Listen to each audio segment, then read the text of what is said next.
first name greatest. Like a sprained ankle, boy, ain't nothing to play with. Started off local, but thanks to all the haters, I know G4 pilots on a first name basis. In your city, faded off the ground. Nino, she insists she got more class. We know, swimming in the money, come and find me. Nemo. Black, Biggie, Black. You already know what it's in for. Hey, how's it going? I'm Jack.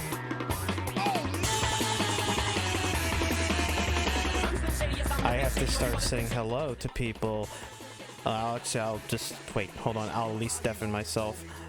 Sorry, I still had it Lulu on the other thing. I just deafened and muted myself. So, hello everybody. Hold on. I gotta go. Hello Freezy. Hello Torvar. Hello Lala for raiding in. TK. And I think that's everybody. Oh, Freedom. Yes, Freedom. And my other account is welcome. Hold on. I'll just do this. I have to hit multiple buttons. There we go. Buttons. And now I can talk to Lulu again. There. Yes. You're talking to me? Yeah. Disgusting. I know. There's so many okay, so when I bought that Steam Deck, it has helped me so much. But I bought the middle one, the one that has 15 buttons, because that was like $150 or whatever. I'm now regretting not getting the 25 button one because I have not organized this thing well enough, and every time I try to organize it in such a way that makes everything easier, I forget. It's really nice having all these different buttons that I can do to mute like Discord and different sounds and whatnot. You know, I'm gonna really quickly see if I can set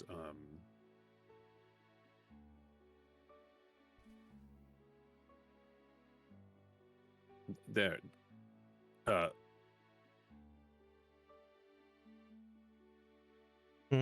Okay, now I've got push to talk on. Hopefully that'll It's not even push to talk, like the one that I have this weird Twitch integration for Stream Deck. It's a separate menu, so I have to remember to go into that menu for all of that. But to mute you so nobody can hear you is a different button altogether. yeah. If you could turn Sargon into a VTuber, would you? I don't watch Sargon's content. I barely watch any political YouTuber outside of Dev, and sometimes he says something about like Bayonetta 3 and I get mad at him, and then I go, you didn't beat the fucking game, and then he beat the game like two weeks later. I personally used to love Sargon a lot, and I still watch the Lunas Eaters sometimes, but they're starting to turn into unenjoyable old fuddy-duddies who just think that everything is fucking degenerate. It's like, all right, guys. Yeah. How do I feel like being raided by Alala? I don't feel anything. I really don't. I will eventually get around to playing Crisis Core, Lala. Weird thing about Amazon lately has been every time I try to order something in Amazon and it has been delayed by a week. And originally I was going to order Sonic Frontiers off of Amazon because we had Amazon credit that we wanted to get through. And then it was going to be a week late, so I'm like, nope, we're going to cancel this, we're going to move it to something else. And now it's the same thing happened with Crisis Core, but I'm okay with waiting the week for Crisis Core, because I'm assuming that the only change is probably going to be at the very end of the video game, where they can tie it into the remake and re stuff, whatever. I was about to say, gosh, Amazon ordering from Amazon is so interesting. This the last thing, the copy of this book that I ordered, they lied to me about when it was going to get here. They said First they said it was going to be here on Monday, and then I looked on the site of the actual shipping, and they said no, it's going to be here on Tuesday. And I was like, what? And then Amazon said, sorry, it'll be here on the 15th. And I'm just like, what are you on, Amazon? Mm. Is it accessible for other than graphics voice? It's been 1-to-1. Yeah, like I'm assuming that's going to be pretty 1-to-1 unless we get to that ending. Anyways, Ticonderoga, he says hey to both of us. And how's it going? And for me, it's been going fine. I totally didn't spend most of my day soloing some of the multiplayer monster hunters so I can get up to G rank.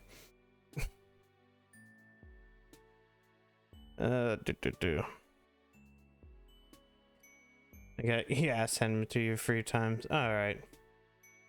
Anyway, and hello, Montanui. I guess we should start this because this is supposed to be about the Homestuck, the Hiveswap. And thank you, Spencer, for the resub. Jesus Christ, 19 months.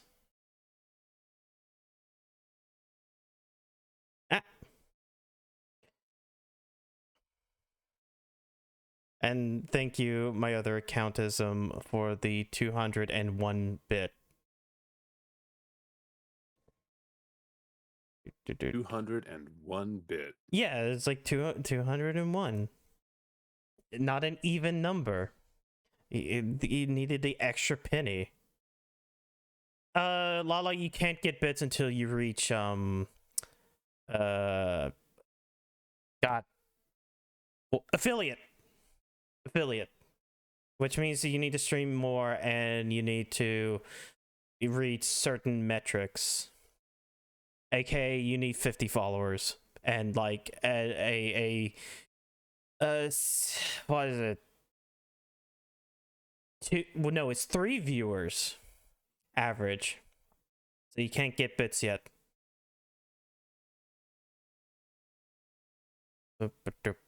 Oh yeah, it was volume 3.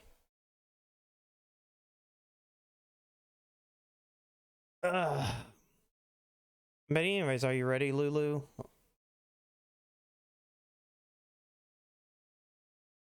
Can you hear me? Yeah, I was just making sure because like you were kind of quiet for a while. Yeah, my okay, hold on. My push talk might not have been working. Oh yeah, you put down. Maybe just don't worry about the push to talk. Just don't worry about the push to talk. Okay. Average over how many days? I think it's whatever Twitch says it's. So but I the must real also question you. here is, who gets what voices? These are 2 girls in this volume. The next one is 2 boys. But golly, I actually enjoy doing both of them. But I can sacrifice the first one of the next one if you would rather us do a proper swap back and forth. I'd rather do a proper swap back and forth. Okay, so putting one foot in front of the other, you continue on through this strange alien world. Just when you think stuff is beginning to make sense, it all slips through your fingers and becomes even stranger and more alien. There does, however, seem to be one thing that remains constant through all planets and walks of life. That thing is friendship. You are on the prowl for some more. It would have perhaps been wise to stay with one of your wonderful new friends until you are fully healed. But as Martha Stewart said, visitors, like fish, begin to smell after 3 days. You are almost positive Martha Stewart said that. Nevertheless, you soldier on in your endless quest for companionship. Where will your travels take you next? So for anyone who isn't... Oh my god, a cowgirl. So for anyone who isn't aware, that was an exercise in a classic Homestuck tradition of misappropriating quotes. Yeah. I've seen that many a time before. Does Lulu not own a rental store? What? Not known.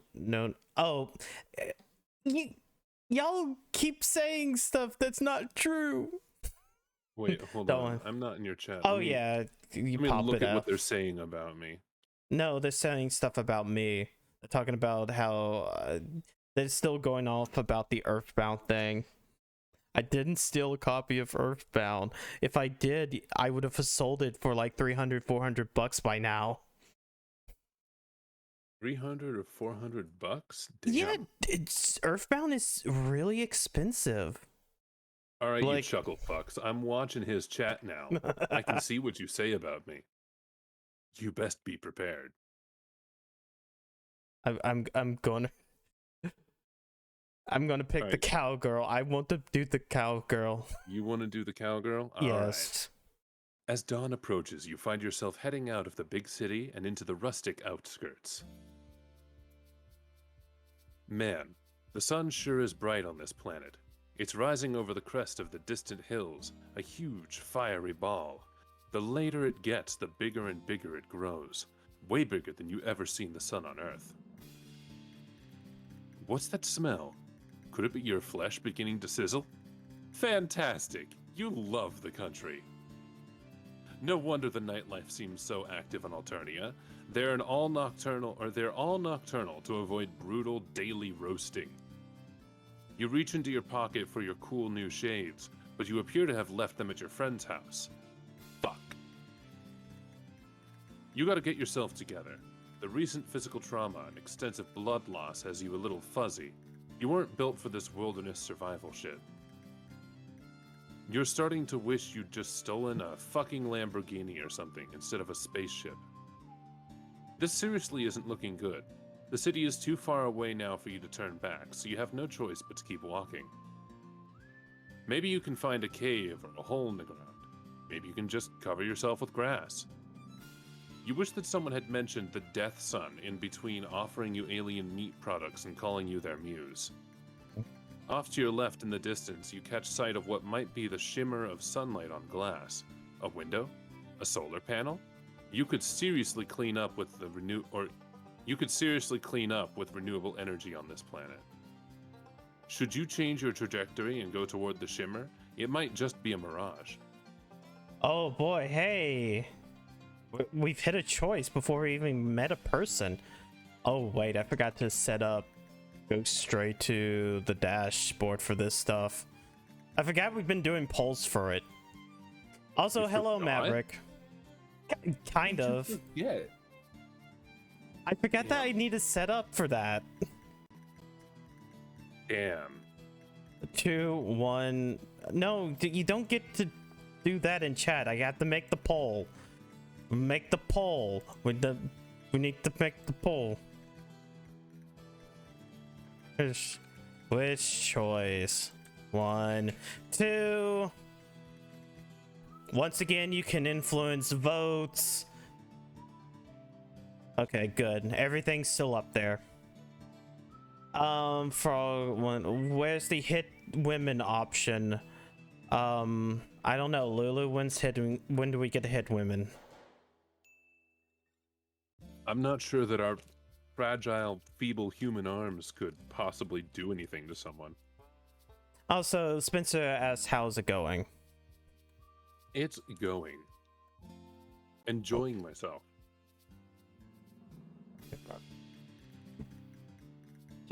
Just taking off my shoes.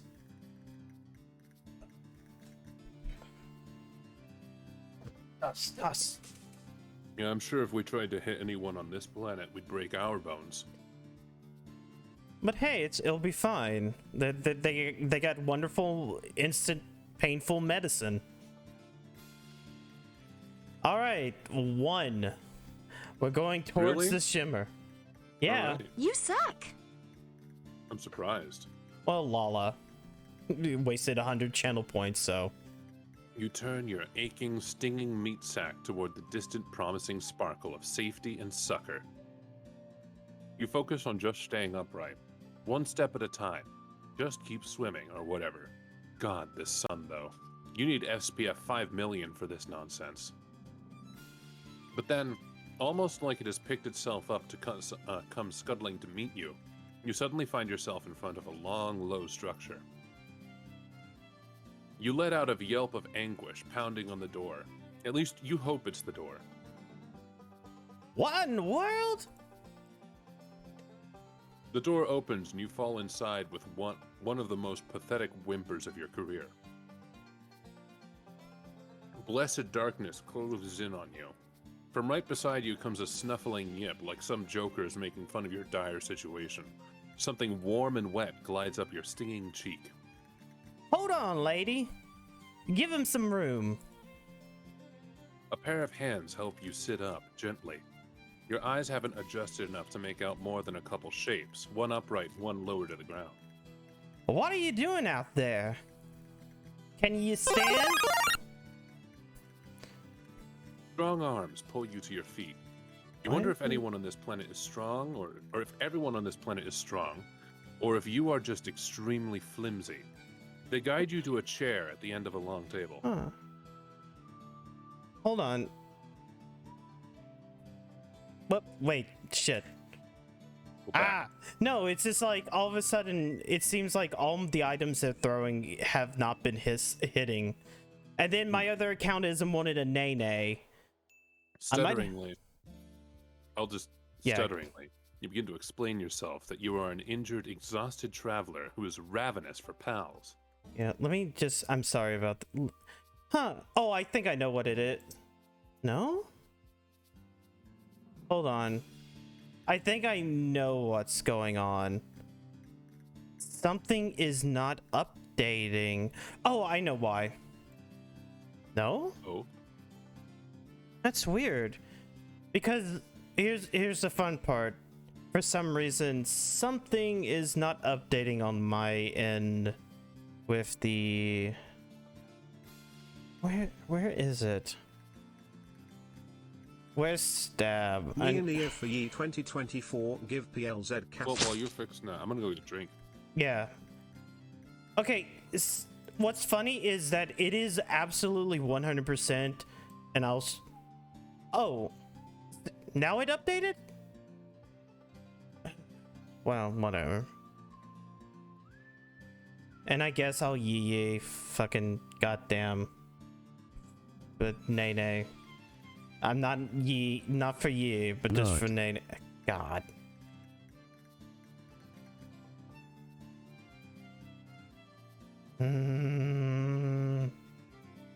There.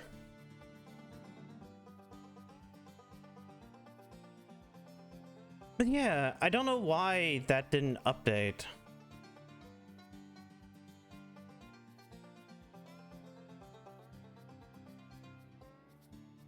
I hate to do this. Let's just...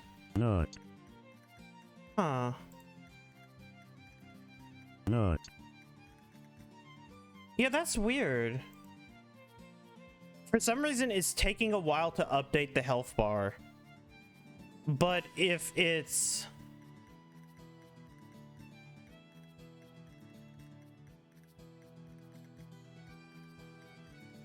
Where did it go?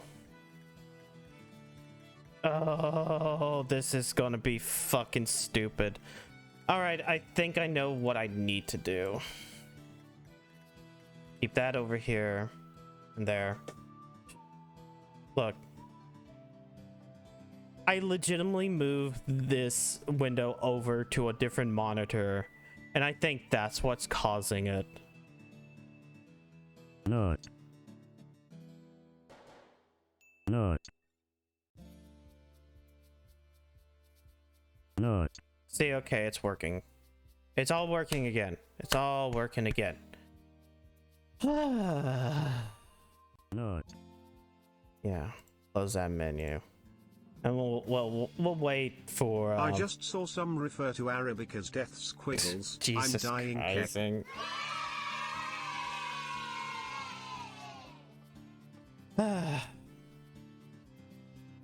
We'll wait for Lulu to get back.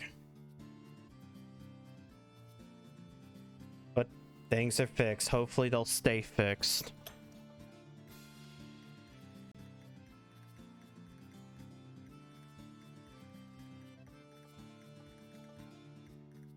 Do. Boop, boop, boop.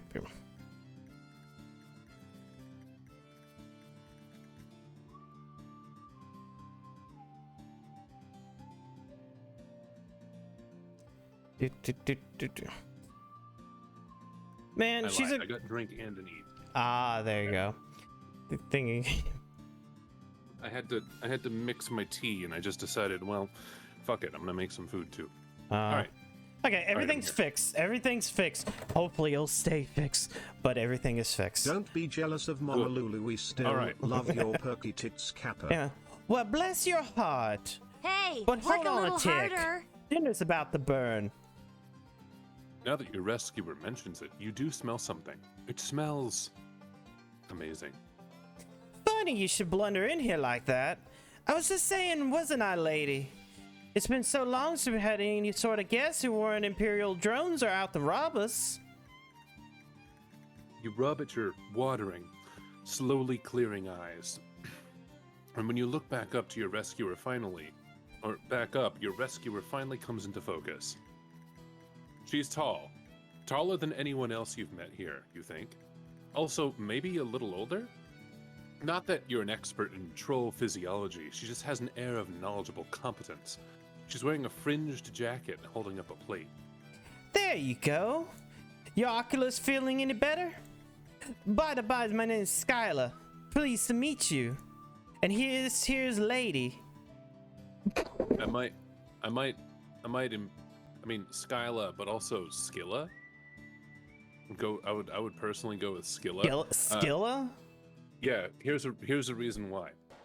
A lot of the trolls, both in proper and they're named after, or a lot of them are named after old gods and titans and mythological figures.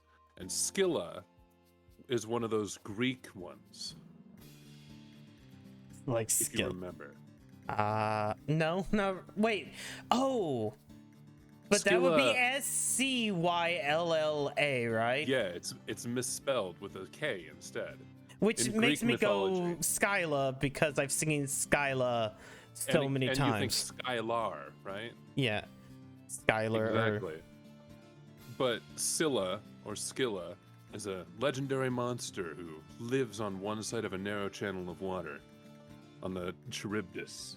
Or, sorry, opposite Charybdis, or Charybdis. So, a sea monster, which is hilarious considering, and ironic considering ranch, country girl. Yeah. But at the same point in time, I'm thinking, oh yeah, isn't that the thing in Final Fantasy 3 that gets referenced within Final Fantasy 14 via the Crystal Tower? But, Lamau. Anyways, Lassie. She looks down, and at first you think she means the table. But when you look under the table at the giant monster dog looking up at you, you jolt so hard you almost fly backward out of your goddamn chair. Whoa there! No need for theatrics. It looks a little like one of those lassie dogs with the pointed noses, except enormous and pure white. Its barks practically shake the whole house. Hey there, lady. No need to be rude. They clearly had one hell of a time, and they don't need to. They don't look dangerous. Just really particular. Besides, if they try anything, you and me can take them. Scylla puts her hands on her hips, staring you down with thunderous yellow eyes. Right? No funny business, you hear? You swallow and nod, trying to look unthreatening and obliging, ready for anything. For instance, friendship.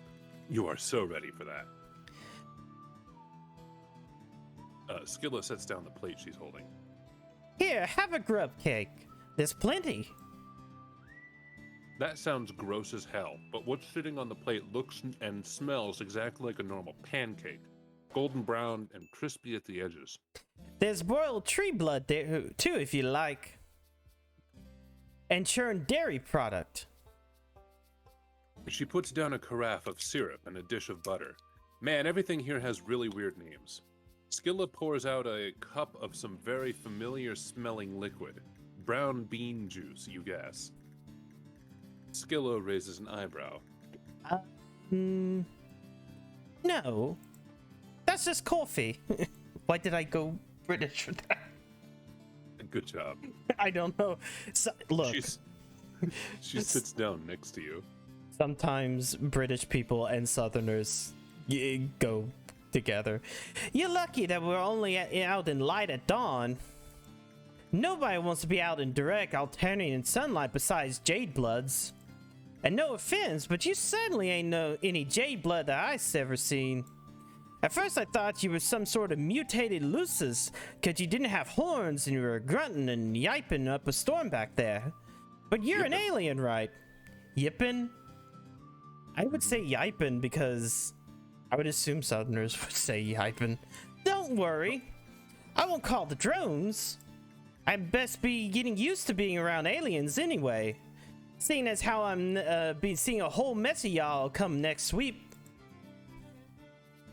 She laughs nervously.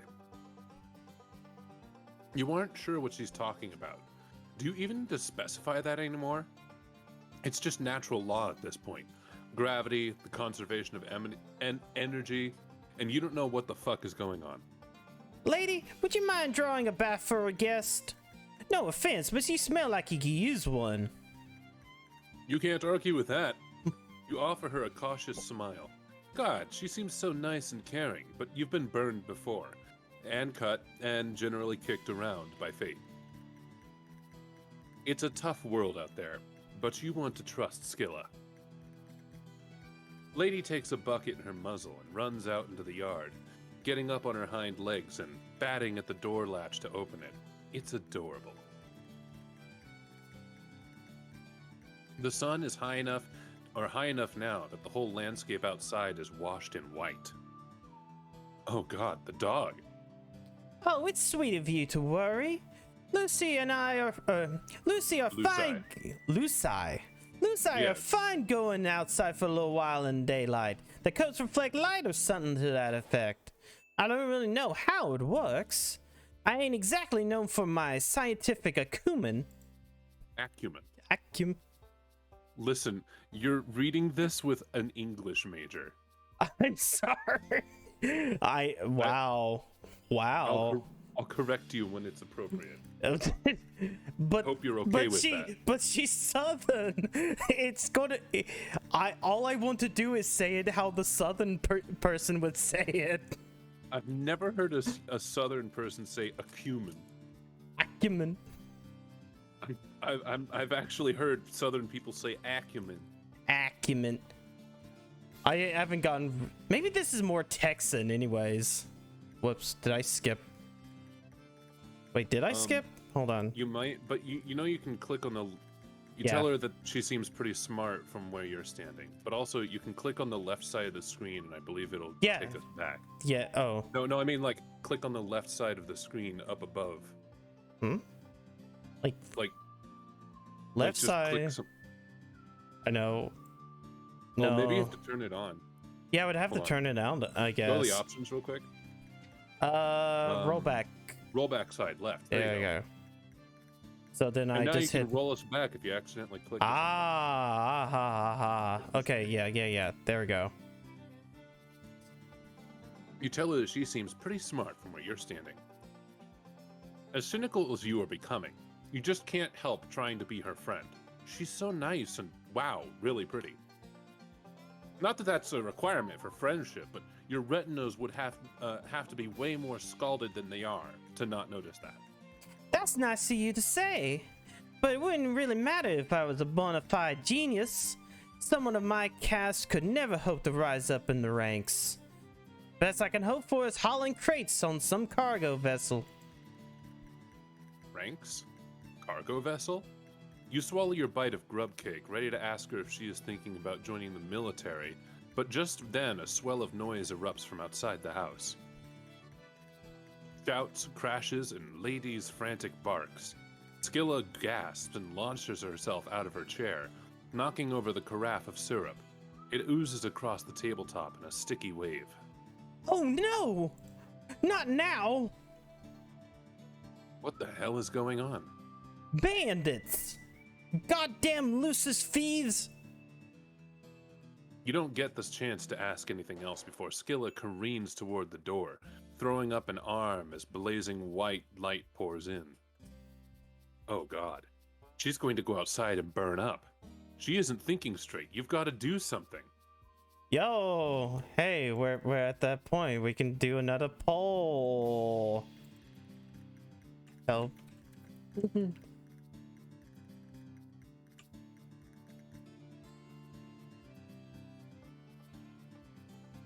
Polls up. Teacher Lulu's gonna fail me in English class. I disliked English. I specifically within college, which granted I went pretty late in my life. I specifically didn't like doing English or reading stuff, and since they gave me the opportunity to substitute in foreign languages, I went for 2 whole years of Japanese that has 100% left my mind, then take an English class. And I was goddamn happy about that. And then I went for computer science, and all I learned is Stack Overflow is your friend, and you should just use Stack Overflow.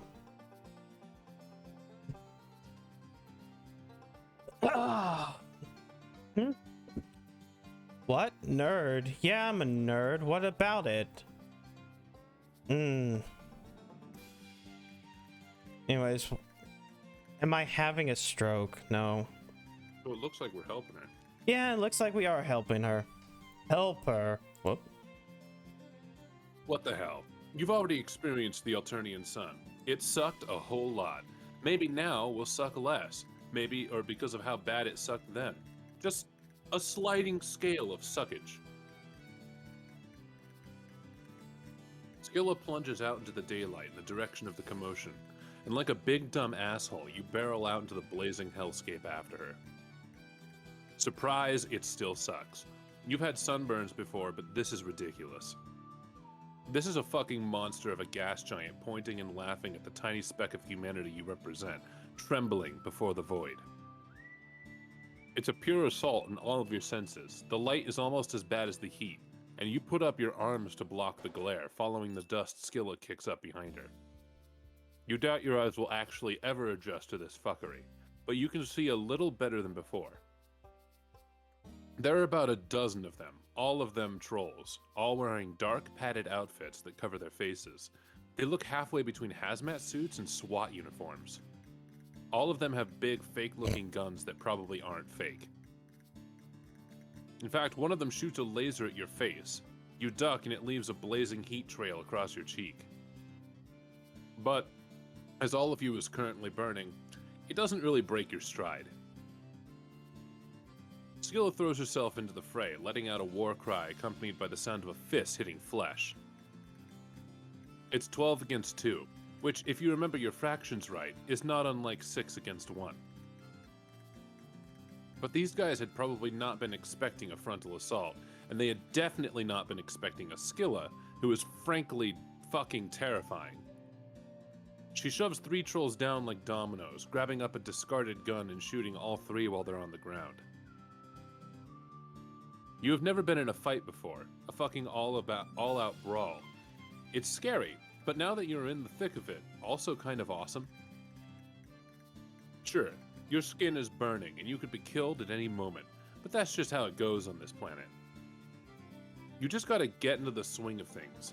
Take no prisoners, kill or be killed. Hell yeah. You pop one of the bandit trolls in the face. Fuck, that probably hurt your fist more than it hurt the troll, but it does throw them off balance for long enough for Skilla to just smash the butt of her gun into the side of their head. Yeehaw! Hell yeah! It gives you a wild grin. The two of you are beaming at each other while a hostile alien sun tries to boil away the liquid from your eyeballs, and a bunch of bandits try to dognap a giant monster. You love this girl. In a friendship way. But still, you love her. You make an awesome team. Another troll comes up behind Skilla and she smashes an elbow into their throat, grabbing them by the front of their uniform and suplexing them into the dusty ground. She wails on them with her bare hands. God. She's really hot. Get lady. Oh, right. You stumble over to where the Lusus is thrashing inside a big black hole. You don't have any way to cut her free, but she's already doing great on her own, biting through the fibers with her big, sharp teeth. You hold the net still for her to finish the job, then pull it off of her so she can join the fray. It's over fast after that. How did they even get Lady into the net in the first place? She's so giant and quick, grabbing trolls with her jaws and shaking them like chew toys. The remaining 5 who are still standing jump onto their weird little dune buggies and make tracks. Emphasis on the bug. They look like scuttling little beetles. Skilla chases after them for a few hundred yards, throwing the gun after them and shouting obscenities. And you stay away, you hear? Tell the rest of them why you don't ever fuck with a Rusty's ranch. You stand silhouetted against the blazing sun, the dust trails vanishing into the distance. You are awash in heady victory, giggling like a lunatic before the adrenaline kind of drains out of you all at once. You are violently reminded of your fucked up ribs and recent blood loss. The Alternian sun beats down and your arms are already covered in raised patches of red skin. This is sunburn turned up to 11. Whoa there. Are you okay? Skilla is swaying too. A spray of olive green covers her cheek. At least the rainbow blood on the planet means you can be sure it isn't hers, but she still looks rough. Kind of how you feel. Lady, come here, girl. Wow, you're gonna sit down. Maybe just take a little break. The pale landscape swoops, going even paler. No, you can't rest here. You'll die, dumbass. I'm not letting anything happen to my new best friend. Get up. New best friend? Holy shit, that makes you so happy. You absolutely can't die here, not when you've just made such an amazing friend.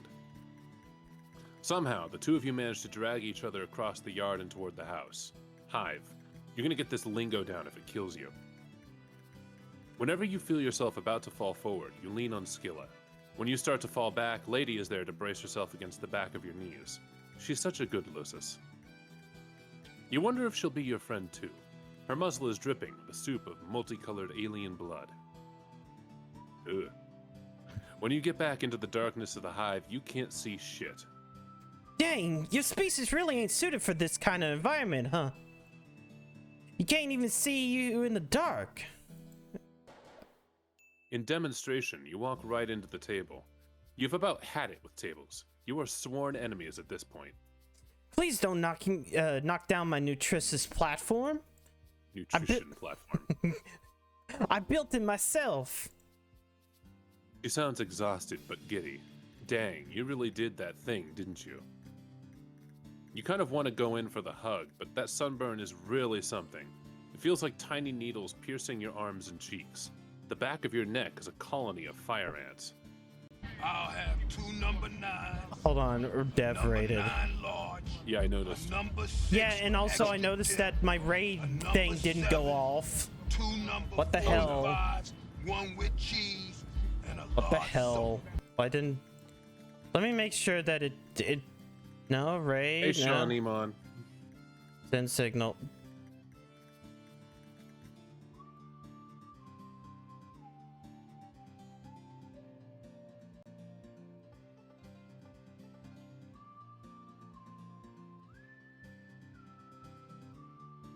Man, that really shits down the computer. Maybe I should not have 15 of myself. No, wait, 25 of myself drop down. Lamau. Yeah, anyways, I should go back just a little bit. Thank you, Videosim, for the subscription. I can't see that because Hello, Vicar. Hello, the Rift person. Hello, Shaniman. Imagine wanting to be friends with a woman. Damn. And wait, who says? I think it broke. I think that's everybody. That's everybody who's chatted, at least. Anyways, we're here with Mama Lulu VT. We're reading Hiveswap Friendsim. Totally not because we want to prepare for something next month. Totally We're not. making friends. Exactly, we're making friends. We're making friends with a cowgirl, baby. Women are real. Oh no. Oh yeah. Feels real bad, don't it? Come on, there's only one cure for a sun rash. Illa takes your hand. Gosh, this is next level friendship stuff. She leads you through her hive, and who knows if you're ever going to get all of your vision back. Maybe you're just blind for life. You'll have to get a cane and a whimsical aesthetic, and learn to navigate the world by smell alone. No, that would be stupid. Here we go. My coop isn't huge, but you're kind of scrawny. What are you waiting for? Take your clothes off. Man, the sun must have fucked with more than just your eyes, because you could have sworn Skillet just told you to take your clothes off. You're seriously not getting to my recooper-coon in those filthy rags. I'm not even sure what kind of clothes you were supposed to be originally. Yeah, you aren't so sure about your look either. Another new friend of yours told you it was rad, but you were both a little high at the time. You might be a little high right now. You wonder if sunstroke causes auditory hallucinations. Also, you don't know what a Cooper-a-coon is. Really? Then what the heck do you sleep in on your planet? You hear rustling, followed by the sound of clothes hitting the floor, and then a weird gloop gloop, like someone getting into a bathtub, only thicker. If a troll didn't have soaper, well, I don't rightly know what would happen. But I reckon it wouldn't be great. It can speed the healing process for burns and small wounds. I'm not sure what it's going to do to your weird alien anatomy, but I don't see how it's going to make it any worse. You tell Skilla that, in your experience, things can always get worse. Especially from her perspective right now, since she's about to see you naked. Nothing like a little self-deprecating humor as an A+ cover for crippling insecurity. Skilla laughs. Come on now. I'm sure you're a perfectly healthy example of your species. Just get in already. I promise this ain't any sort of pale solicitation. Or flush, for that matter. I know it's awkward, but I can only got the one coop. Right. Okay, yeah, you can totally do this. You can make this not weird. Of course, you trip taking your goddamn pants off. And Skilla starts laughing all over again. Skilla, doesn't matter. Not in a mean way, more in a chill, please join me in my slime bathtub old chum way. In a non-awkward way. In a friend way. Yo! Y'all have done good. Y'all have gave us a slime bath with a hot cowgirl, and nothing really terrible happened. And she seems to be the most normal out of them all. Oh my god! Yay! But that also means we have to do it again. Can I get in a slime bath with you? No. Also, hello Harito, and no, it's not that Hiveswap Act 3 is out next month. It's something else. It has to do with something else. Has to do with something else, which we may or may not have to find new partners for, considering nobody's responding. People are busy. It's also Christmas, so they were all for it when we started the project. Yeah. And then they just slowly stopped responding. I mean, granted, both of them have been kind of just doing, not being able to stream that often anyways. One of them, anyway. One of them's been streaming at like 1 a.m. Oh. Lulu's kind of quiet. Maybe I can just... Let's see. That... And then maybe I could just poop on them. But yeah, I guess we can go through the other two bad endings. Let's see.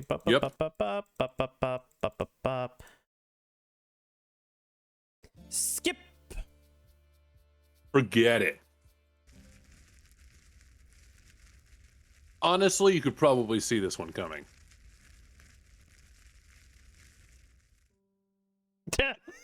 Wow, that was really fast. Just instant death. All You right. suck. No, don't say I suck. Y'all, we need to see content. Content has to happen. Boop boop boop boop boop boop boop boop. It's just funny because technically all of the bad ends are also still kind of canon. Multiverse. And you'll understand that later. Stop her! Wow. Skilla is bigger than you, and she has the strength of both desperation and a superior genome, so you don't feel great about your chances. But you have to try. Skilla is too upset to be careful. You have to stop her from hurting herself.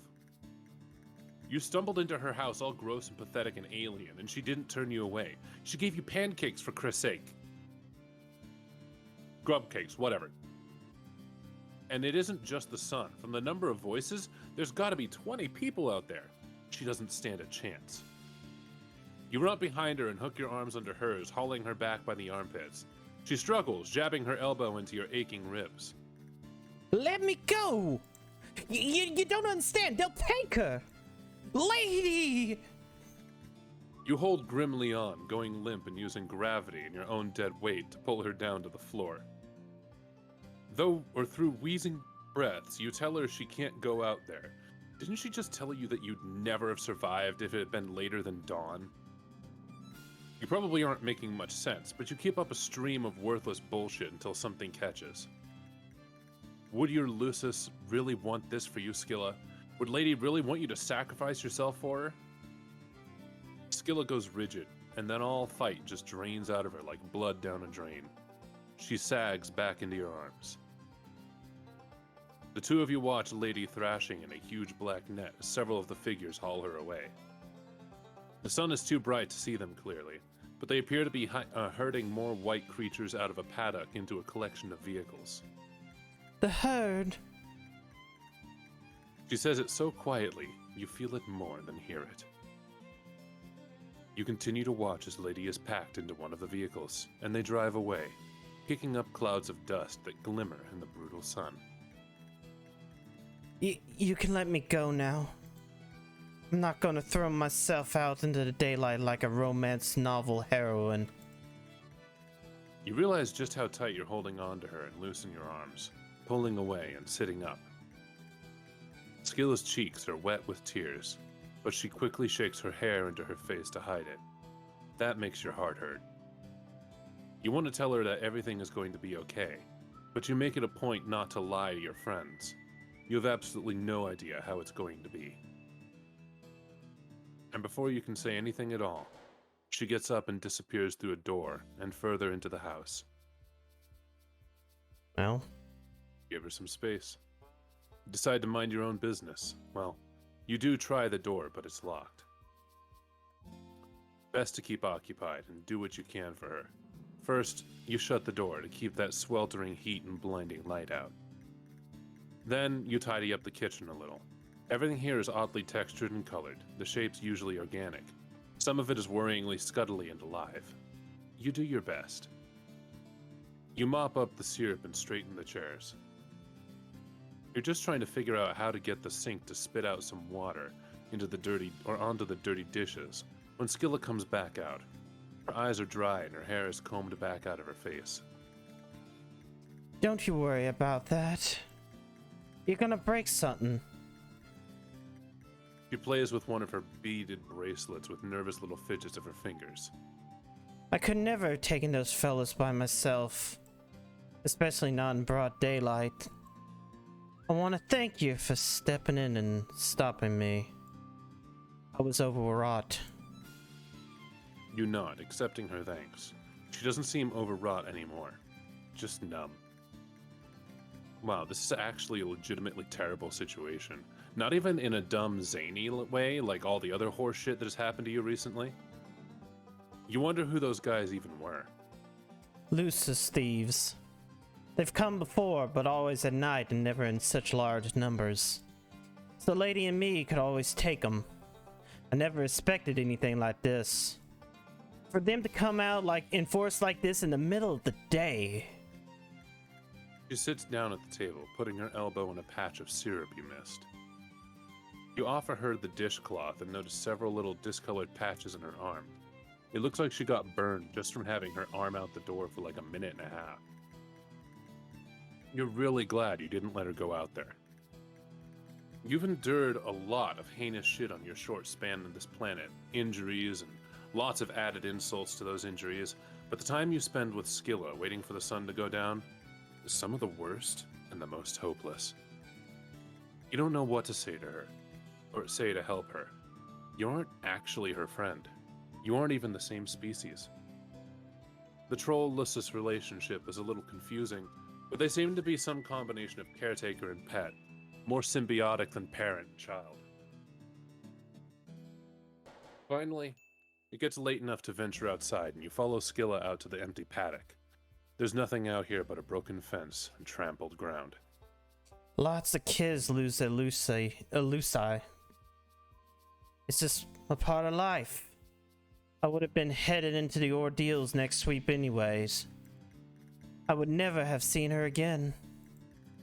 But at least I would have gotten the chance to say goodbye, you know?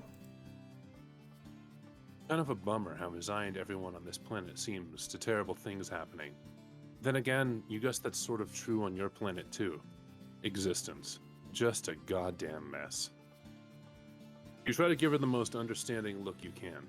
Just a really good and supportive friend face. You're killing it. But Skilla isn't paying attention to your glowing facade. She's reaching into her jacketing, pulling out her phone.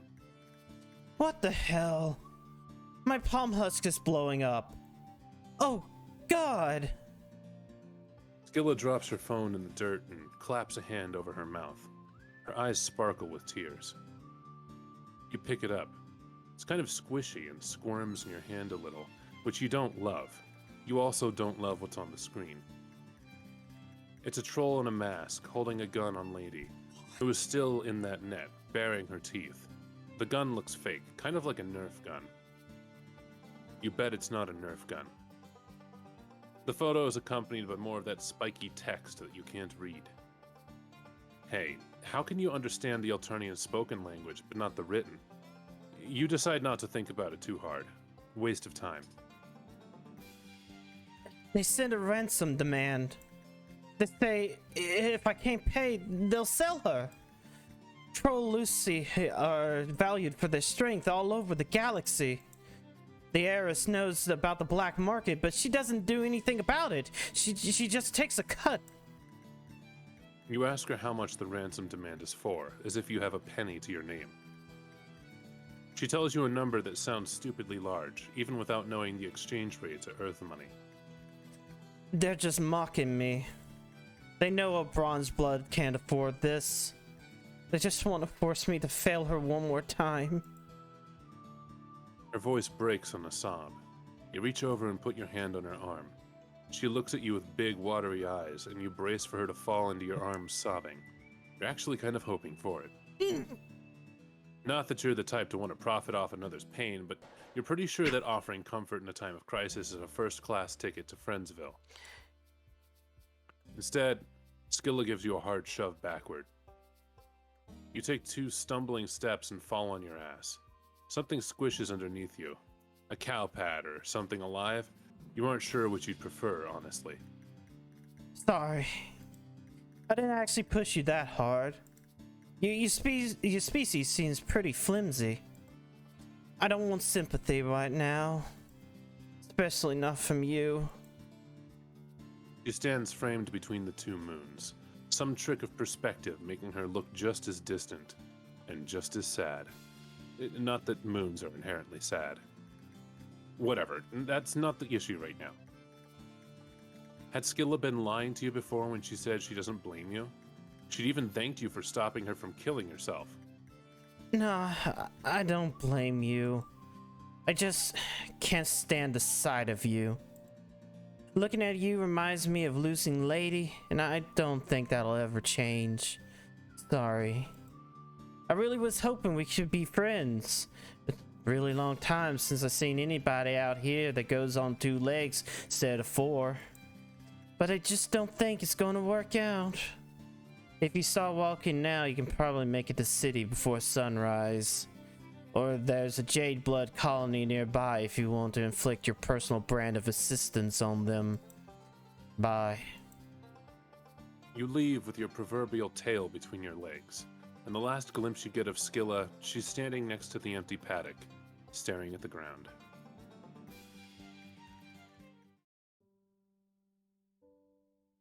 Damn. Damn. Your personal breed of assistance. That one, sad. Holy fuck. Yeah. I'm going to read chat. Imagine there was a universe where there was a lizard. I am a lizard, and isn't full of eggs. I'm not full of eggs. Give Froggy choose. I will remain silent. Shush. Caretaker, pet like Lulu and Xavier. No. Glad you're a cat person. No, my other account is no.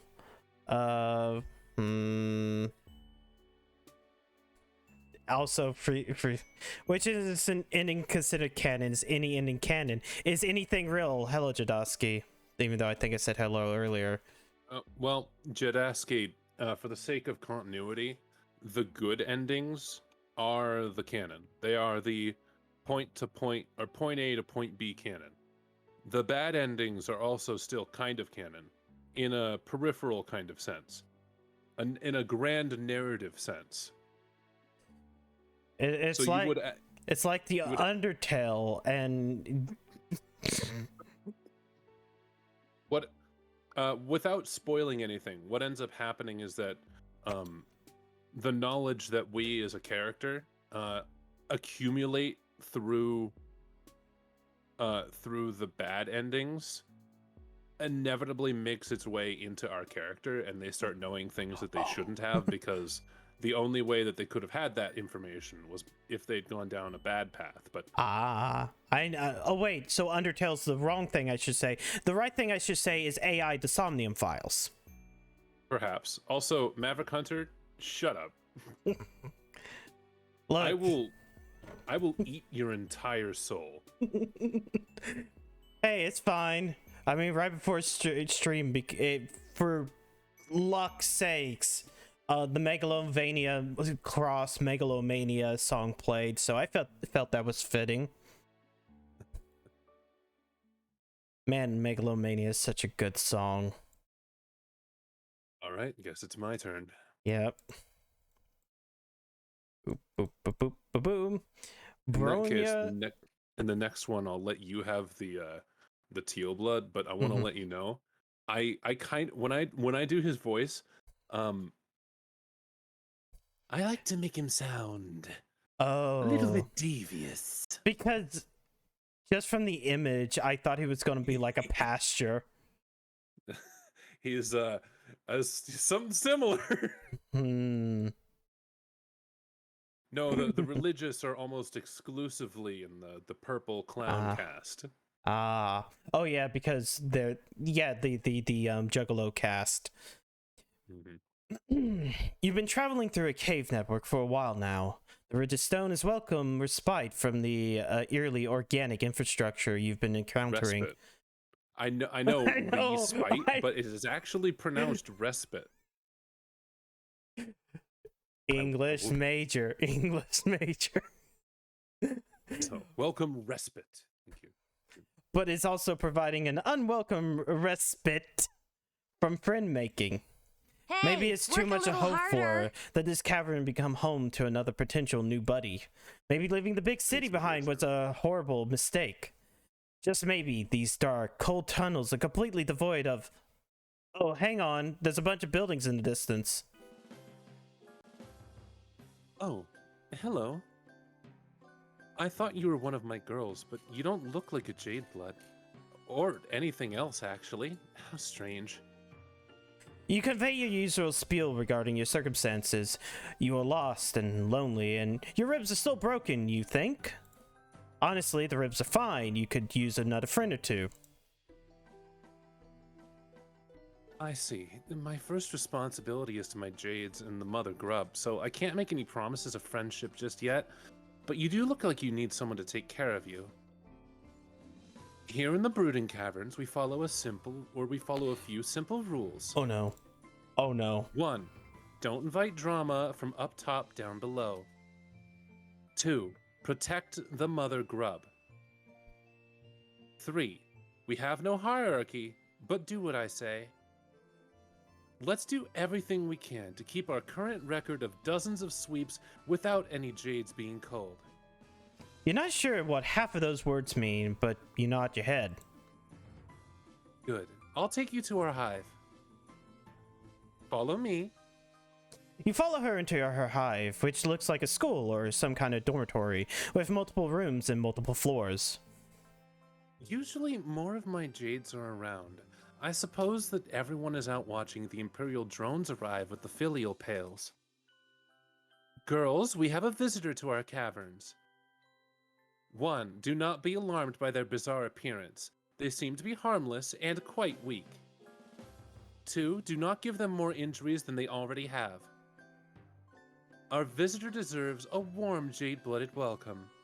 She claps her hands. No one else is around, but you stand to attention and give her the thumbs up to show that you read her loud and clear.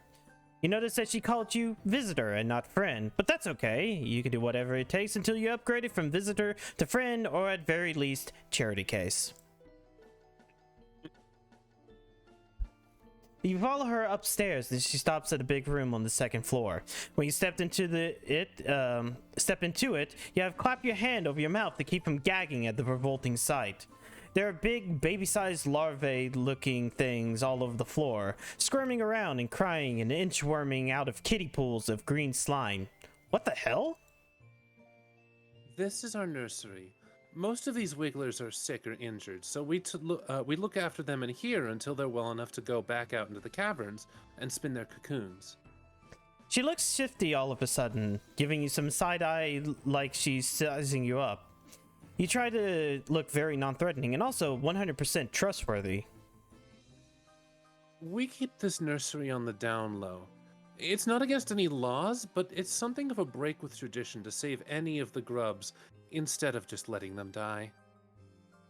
To tell you the truth, I'm not sure why we do it. I guess it just feels right for me to take care of them, the same way I take care of my jades. A nursery, huh? You look around again with this new information. You guess you can kind of sort of see how the wigglers look like babies? You can't believe that one of these things could grow up into anything that looks like Bronya, but this planet is an alien planet, so who knows? She takes you over to a shelf that seems to hold medical supplies. You're not sure what can be done with your broken ribs, but maybe she has some kind of alien technology that can help. But when she starts going through the cabinet, you don't see anything that looks like high tech. Looks high tech, like the thing that can fix your arm, or that fix your arm. I guess that most of what we have is stuff for the wigglers, and I'm not familiar enough with your bizarre anatomy to know if it will help. But if you're not completely sure how to do something, it's best to try anyway. 1. Even if you fail, everyone else can still learn from your mistake. 2. Maybe you won't fail. You never know. You're not so sure about applying this ethos to your broken ribs, but she looks so determined, it might be rude to say no. Alright, chat. Alright, chat.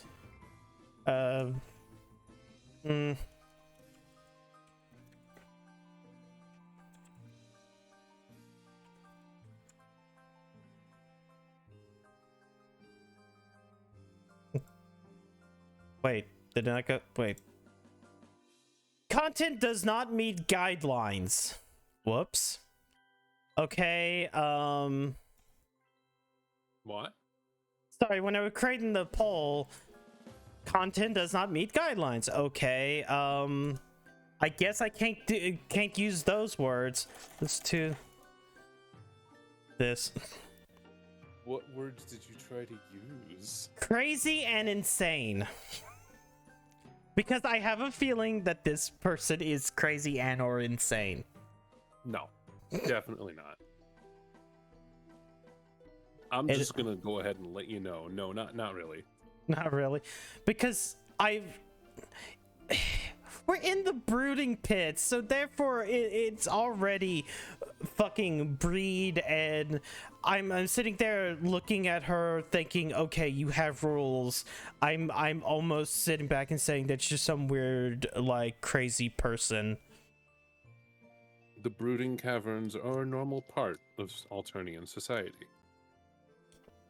Anyways, ready to clap this. Do do do do do do do do do. Protect the mother frog. No, no, you're not a good little tadpole. Freezy. Eat them. No, not channel my into pitbull. No, no fertility and no breeding. It's not kink time. But hey, we gotta go for number one. No, go for it. My ribs are already broken, so where's the harm? Okay, come here. Lift up your shirt so I can get your injured bellow slack enclosures. Yes, like that. Turn the part that's all bloody and horrifying towards me.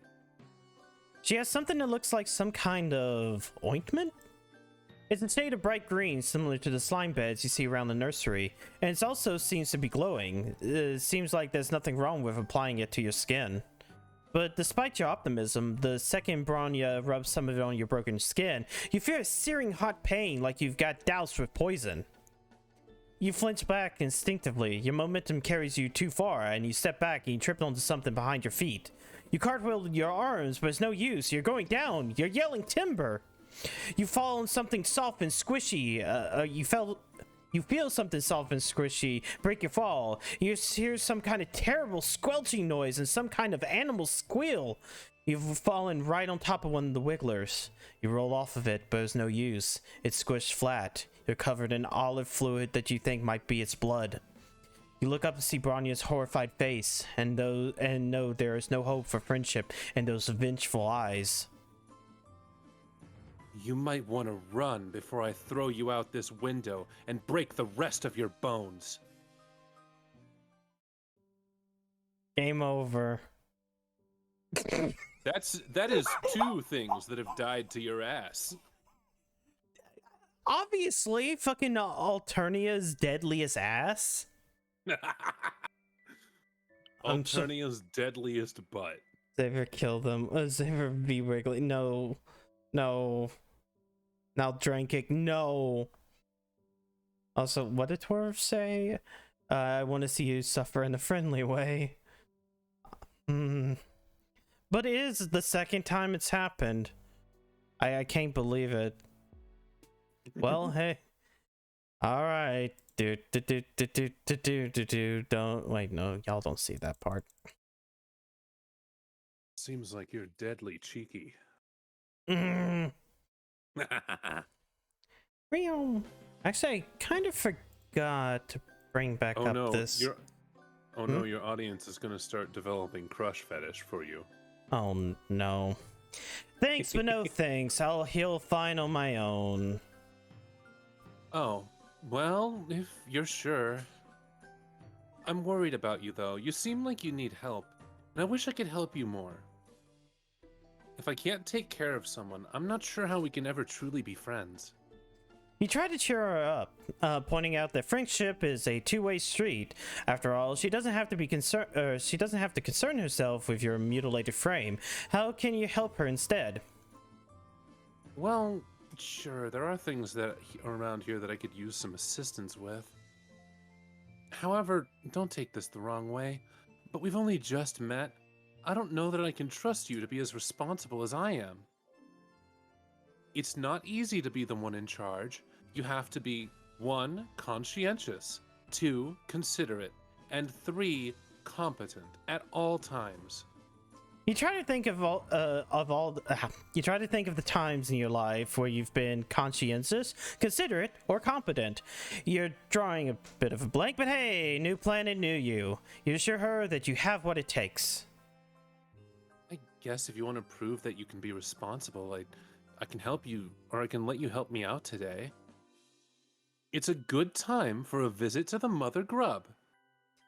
You're careful to step around all the little guys on the floor as you head out of the nursery. She takes you back outside, and these caverns are even bigger than you first realized. They're also dark and cold and gloomy, and you can't see anywhere that might lead up to the planet's surface. Does she really live down here all the time? To make some conversation during this cold hike in the damp cave, you mentioned that living underground like this seems kind of depressing. You realize too late that wasn't very tactful, but she doesn't get angry at your conversational gambit of insulting her home. Oh no, it's very peaceful down here. Well, in comparison to anywhere else. I quite enjoy it. The Brooding Caverns are a place for life and birth, not death. That's pretty uncommon on Alternia. You're still not sure what she means by brooding caverns, but you guess it has something to do with the Wigglers in her nursery. Before you can ask, you reach the top of the ridge and get a new, wider view of the rest of this cavern. It's enormous, probably the size of a small city. All over the cave floor, you see more Wigglers crawling everywhere. Cocoons line the cave walls and the larger stalactites, with some young trolls crawling out of them. Walking, flying, and crawling among the Wigglers and young trolls are a variety of white monsters of all kinds, shapes, and sizes. I'm about to say skins. In the center of the cavern, there is... You don't even know how to describe it. It looks like a huge mini-leg queen bug of some kind, with a goat-shaped skull and horns coming out of her head. Her bulbous sphincter ripples as she lays a continuous stream of hundreds of eggs, from which you assume the gray Wigglers will hatch. And marching through all of this, you see several hulking bipedal creatures carrying 2 buckets, either to and away from the mother grub. And they looked armed and like they're but blah blah blah blah. They looked armed and they moved like regimented troops, soldiers of some kind. You're instinctively terrified of them. This is where the magic happens, and by that I mean the continuation of our species. Jadebloods like myself are entrusted with looking after this process, which is of course a very special job. 1. The Imperial drones carry filial pails of genetic material to the mother grub for her slurry. 2. She lays eggs that hatch new grub broods. 3. After the Wigglers emerge from their cocoons, the new trolls will go through the trials, and the ones that make it will be selected by Ulysses to help care for them. 4. Together, the young trolls and the Luci will grow up to the surface together, where the trolls will grow up or get cold, or whatever. As Bronya explains the troll reproduction to you, one of the Imperial drones veers sharply to the left, and in the process tramples over a few Wigglers and young trolls. The drone continues on, but several of the Luci cry out, crowding around their dead or injured charges. One of them, a gigantic beast that resembles a bison, bellows and rears up in its hind legs, hitting one of the other Luci with its front hoof. Oh jeez, not again. This kind of damage control is a lot of what we have to deal with. Whenever Ulysses goes rogue out of grief or confusion, there's a potential for it to lash out at other Luci, the Wigglers, or the mother grub herself. We Jadebloods cannot let that happen. She looks so concerned, a marked contrast to how confident she seemed before now.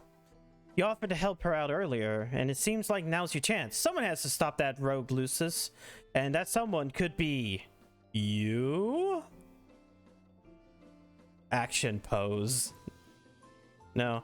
Also, I kind of forgot to put Wiggly in the bucket, and now I've corrected that. Fight the monster, save the day, you've got this. Or, be a weenie. Are you prepared to be a weenie?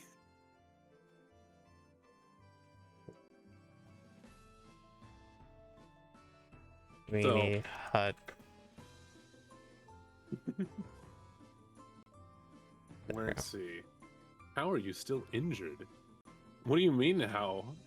Human or whatever species the reader is just weak, slow healing. Weapon ass destruction. No, stop calling me mommy. No ass cheeks. Use my words. I'm sorry, I tried to use my words. Can mommies ever take care of my Wiggler? No. No. I'm not putting Wiggly in the blender. Wiggly can stay in the bucket. Which honestly is also no, wait, hold on. Ticonderoga said put Wiggly in blender. Oh. So he's asking you to make a 3D Wiggly. Oh. Well, I'm not the type of person who can be able to do that. Maybe I can ask to do that. He knows how to use Blender.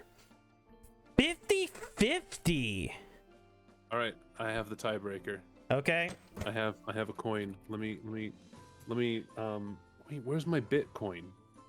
There it is. All right, I'm gonna flip the Bitcoin. If you can heads, you fight the monster. Tails would be a weenie. Okay. And tails would be a weenie. We're gonna be a weenie. Not that you don't already know what will happen, so it doesn't matter. You definitely do not like the idea of waiting until a monster fight, not even to save the progenitor of your new friend's species. In fact, you don't like that Bronya is so focused on protecting all the helpless toddlers and distressed animals instead of taking care of you. You stammer out that you don't think that you could take you stammer out that you don't think you can take on any kind of monster right now. In fact, you felt another stab of pain in your ribs. You might be blacking out. Bronya's concerned face turns in your direction as you start to swoon. She catches you before you hit the ground, and your heart flutters. You look up at her serious face, and she looks like such a mom, but also such a friend, like some sort of combination of these two concepts. Yikes, you don't look so good. I can't leave you alone, not when you're in such bad shape. Maybe I could carry you on my back while I try to stop the rampaging Lysis? Your heart flutters to turn to pinpricks of alarm. That sounds dangerous, mainly for you. You try to think of what you can say to dissuade her, something other than, I think you should ignore the helpless babies and mother in danger behind you in favor of continuing to hold me in your strong arms. But before you can speak, you hear a commotion behind her. She turns to look over her shoulder, and her face sags with relief. Yes, the other Jades are here.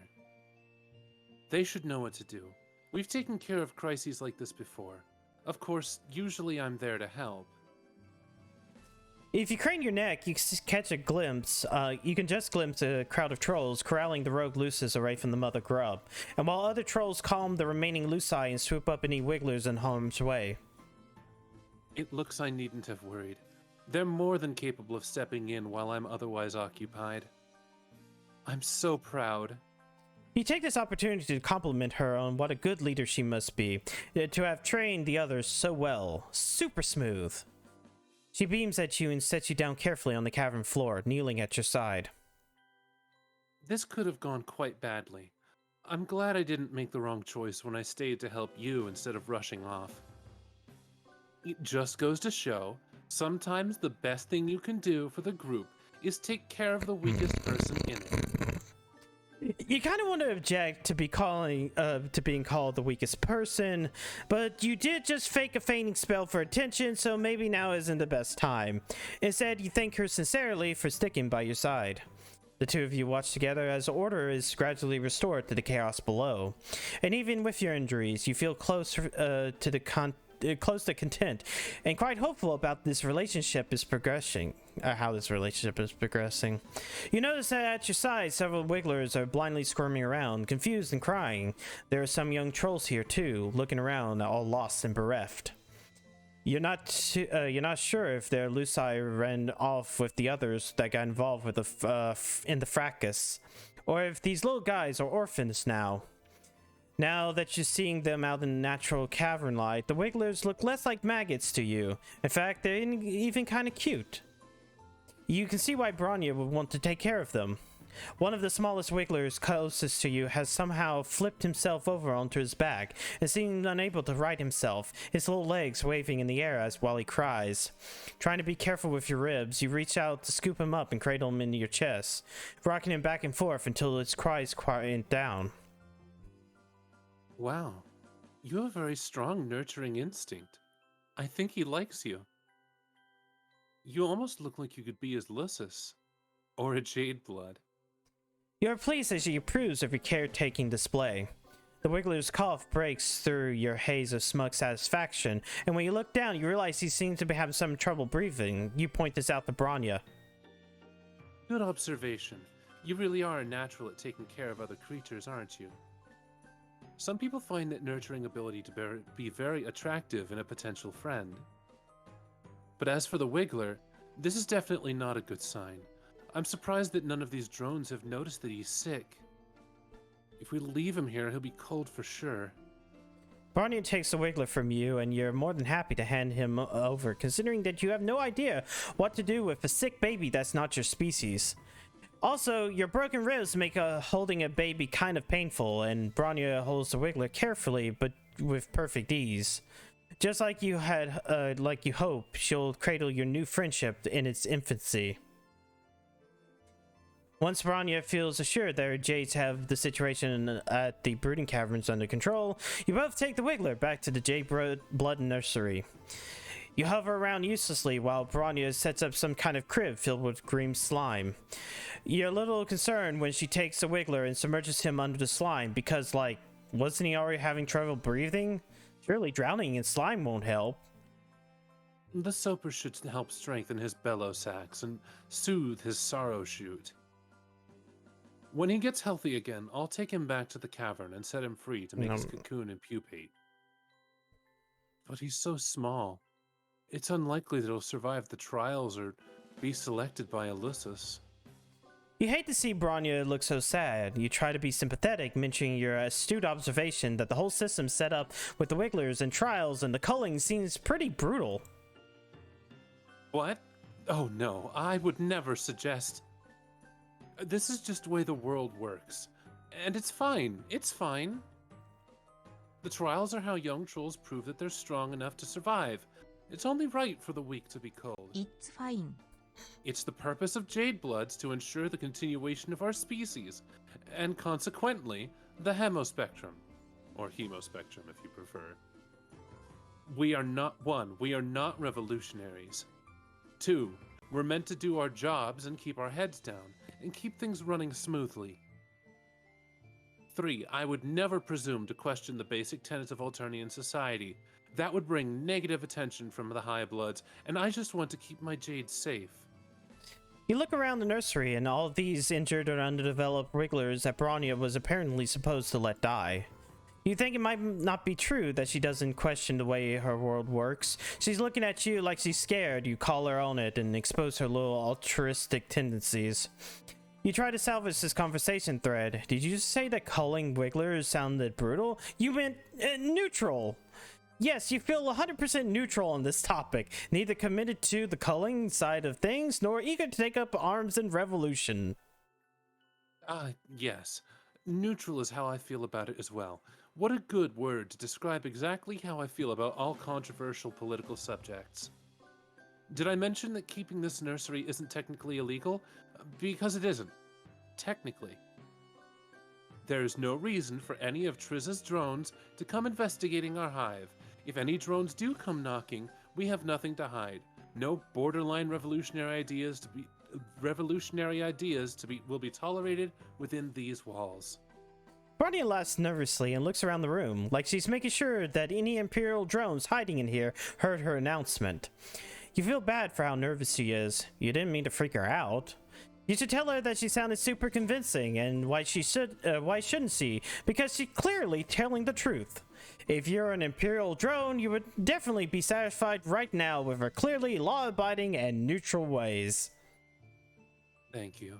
That means a lot. You cast about for something to change the subject and mention that your ribs are feeling a bit better now. Bronya's face brightens, and she lifts up your arms gently so you can touch the inner part of your torso, examine it in her typical, responsible, and authoritative way.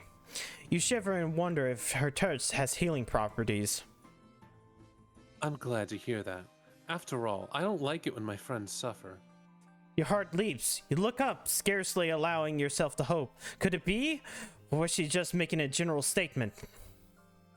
If you're not in any more pain, hopefully that means your injuries will heal soon. I'll take care of you until then, my friend. You are overcome, your eyes filled with tears. Bronya smiles at you and squeezes your hand. Yay!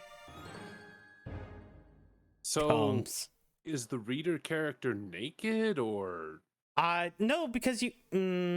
What a shame. I feel like they left their clothes at... Well, not at... Okay, so...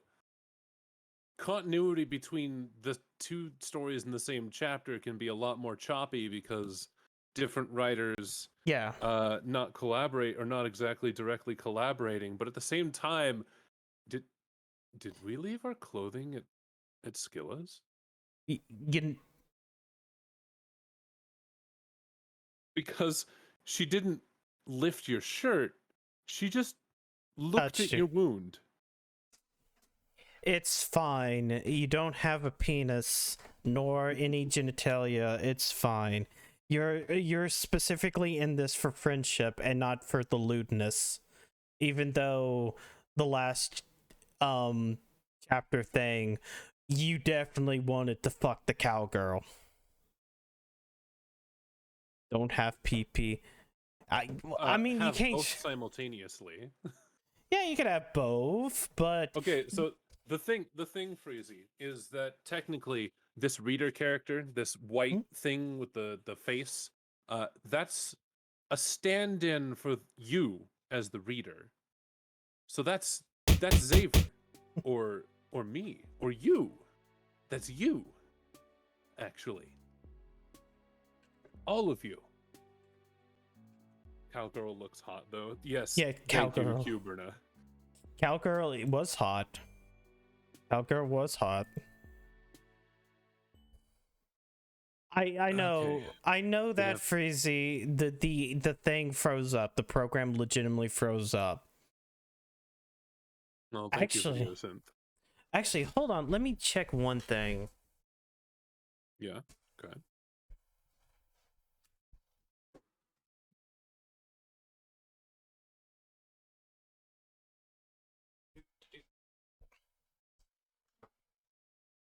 Your name is random to say? I don't know. You're in my chat, so I'm just saying the name of someone in my chat. There we go. No, I just had to make sure, because the CPU fan that I have sometimes just doesn't want to spin. I wanted to make sure. You like women, right? Yeah. Take that, Ticonderoga. Imagine liking one. I like the concept of a woman. that sounds the concept of a woman. The concept. Mm. When executed, sometimes it doesn't work out right. Yeah, I hate executing women too.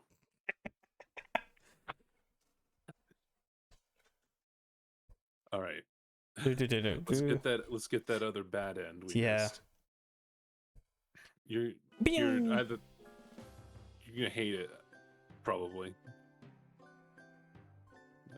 Fight the monster, save the day. You've got this. Yo, wait, is porn in conceptual of womanizing? Yes.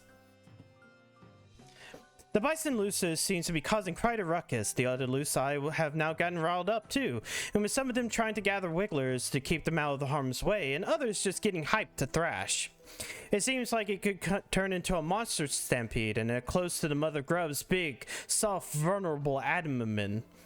Not great. Fighting a monster single-handedly seems like a daunting first step in a friendship, but you did tell her you could be responsible.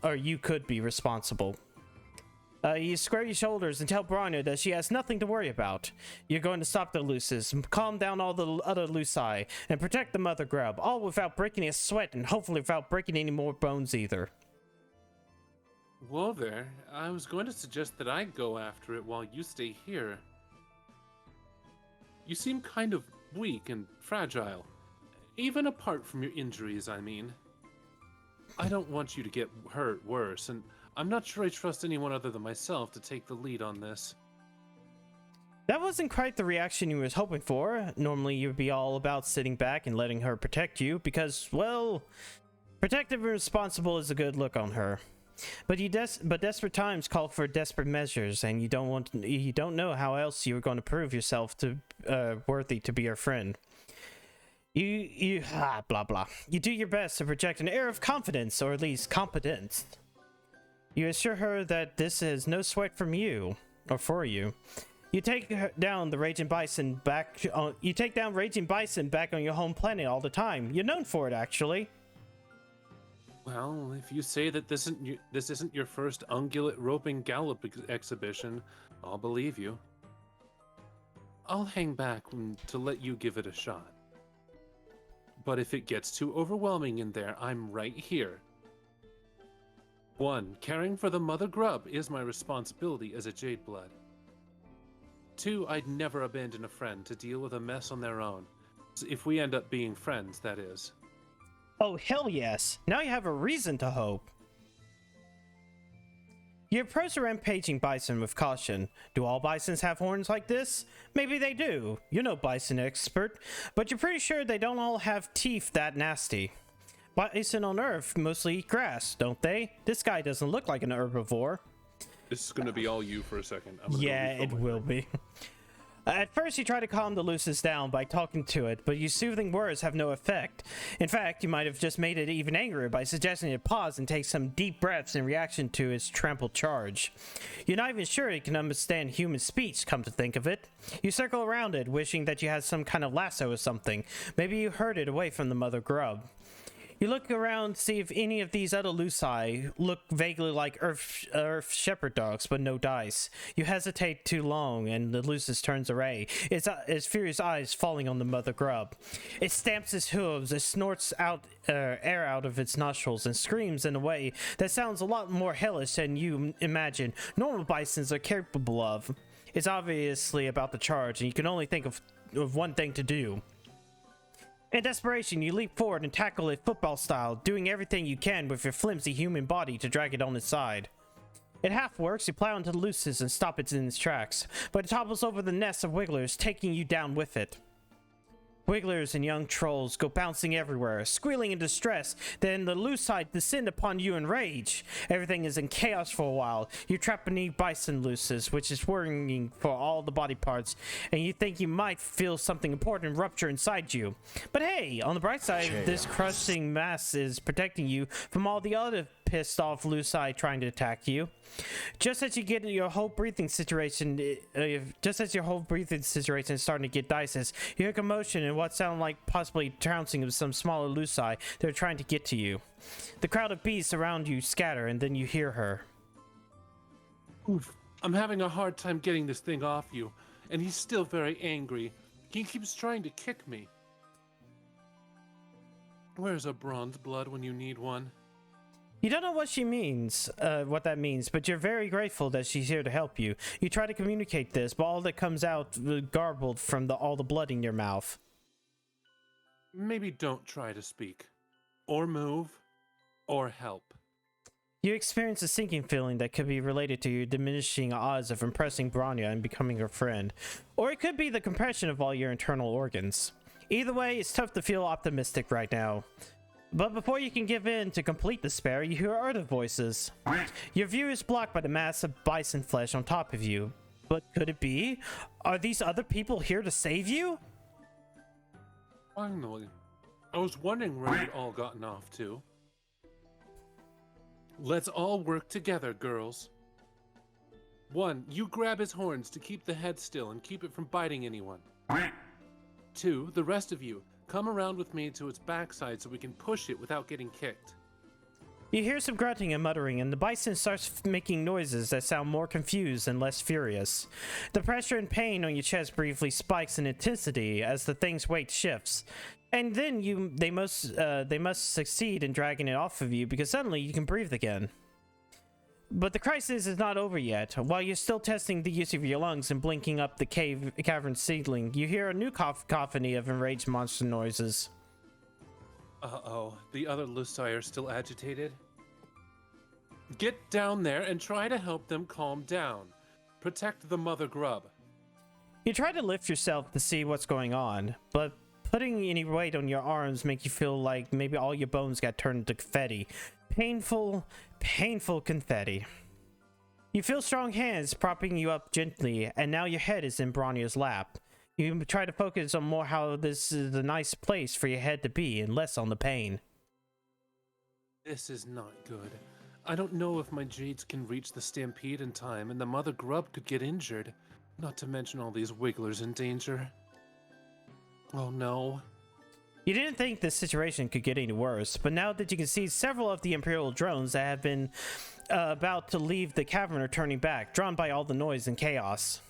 But maybe this could be a good thing. Maybe they can instill some order? Fuck! They're going to kill everyone. She scrambles to her feet in the process of letting your head whack down on the cave floor. Your vision swims, but you can still make out the drones firing indiscriminately at the Lusai, the Grubs, and the Wigglers, and at the Jade Bloods. One laser beam skims the side of the Mother Grub's massive midsection. Her scream is so loud that the ceiling shakes, and it feels stalactites shake loose, falling down on drones and Lusai and Wigglers alike. It's total catastrophe. The whole rainbow's worth of Troll, Wiggler, and Lucis blood is splattering the cavern walls. Bronya seems paralyzed by the chaos, looking from her jades to the Mother Grub to the imperiled Wigglers, like she's not sure who to help first. I can't believe it. This is the worst disaster we've ever had down here. And all because I thought I could sit back and let someone else be responsible for once. If I were a less secure person, I could let this moment plant a seed of self-doubt in my mind about my ability to take care of others and do my job well. Or I could chalk it up to you being really fucking stupid. You shrink under the weight of her glare. She's green in the face from how angry she is. You swallow and manage to spit out enough blood to ask a question that you already know is hopeless. Does this mean you can't be friends? Are you serious right now? I do not make friends with anyone who recklessly endangers the trolls and wigglers under my care. Oh no, you killed them all! Good job. Also, there's a blood color there that doesn't deserve, or that technically shouldn't be there. Is it the lighter green one? Yeah. Yeah, it is. Huh. It's not jade and it's not olive. In fact, it looks kind of lime. Well, we killed them all. Yay! We killed all the children. Killed all of the children. Good job. Volume 4 of Right and I was. What? Fucking doesn't matter. Wait, no. It doesn't really matter. No, main menu. The titles are all kind of good. I mean, because like, you've got Bloodthirst and Bratwurst, Aesthetics, Crimson and Otherwise, Ladies Grey and Lusai White, and Right and Wronged. Fresh from your most recent bout of gratuitous bodily injury and touching scene of camaraderie, you soldier on. You've had a few setbacks and made a couple silly choices. Boy, do things just keep happening. But let nobody say that. But let nobody say that you, the main character, are incapable of growth and change. You have made sure not to be caught in the wilderness near dawn again. You have made your way back to civilization. You can't wait to discover what new adventures await you. Adventures like friendship. Oh God, Tagora Gorjak. He's one of my favorites. He really is. I don't know why in the little main menu image there seemed to be a little white spot right there. So you wander down a street in a not too demolished looking part of town, but you don't really take much of it in. You're not looking where you're going. This is an elementary mistake, especially on a planet where everything that exists seems to be on a spectrum of engineered specifically for murder to could be a weapon in a pinch, but you've got a lot on your mind. And now, as the car, these guys probably have some ridiculous word for it, but you haven't learned it, you hadn't noticed, slams into you, sending you flipping head over feet, you add a few new concerns to your list. Your bones and organs. The sound of the driver yelling, "Watch where you're going, lump squirt chugger," fades as they drive away, and you assess your situation. You stretch each limb in turn, which, you've got to say, doesn't feel great. You've landed in a bush which is covered in sharp spines.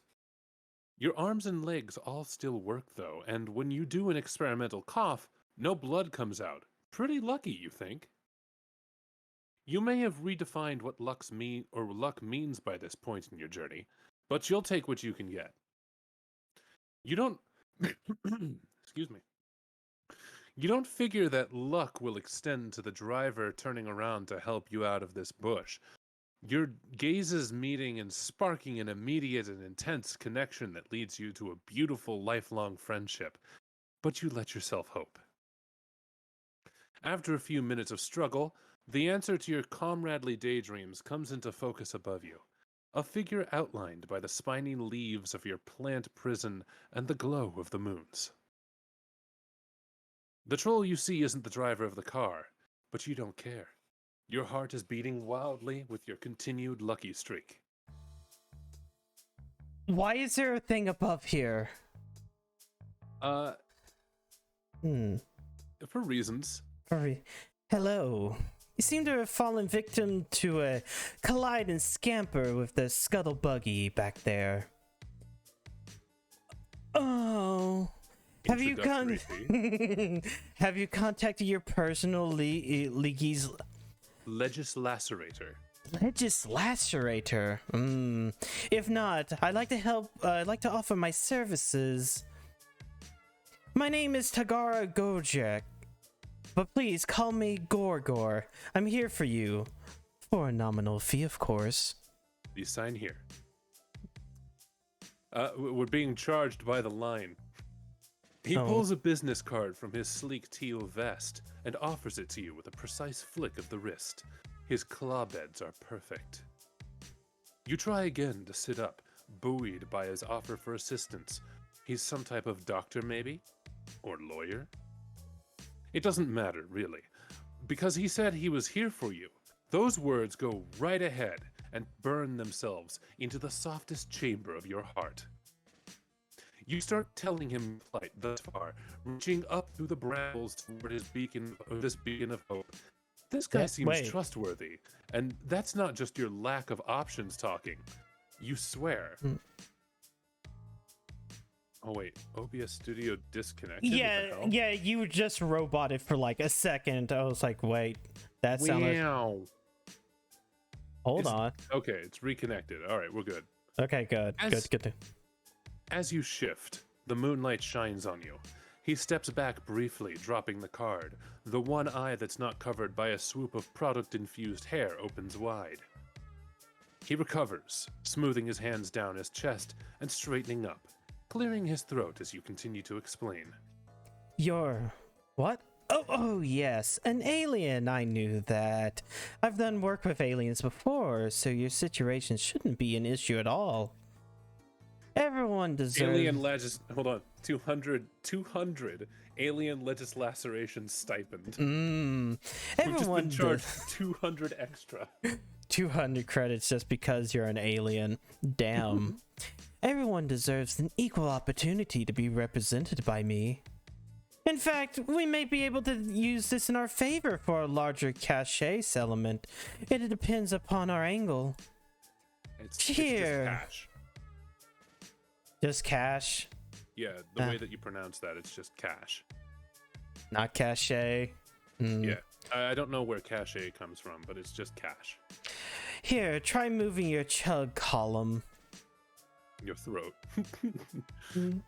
You aren't sure why this is necessary, but you wiggle your torso, hoping that's right.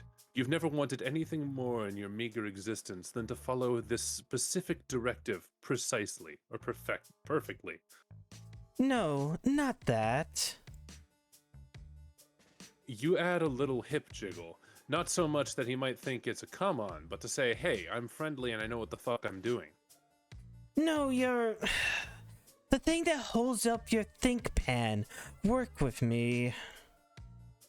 You continue what you hope is confusion, and we got charged extra for confusing him. You continue what you hope is part of a troll friendship ritual, shimmying varying parts of your anatomy deeper into the bush until you get to your neck, and he clasps his hands together. There we go. That one hurt, didn't it? Definitely a case of column snap, which can get us a decently hefty restitution. Your neck feels fine, or it doesn't hurt any more than the rest of you, but you give him what you hope is a convincingly painful nod of agreement.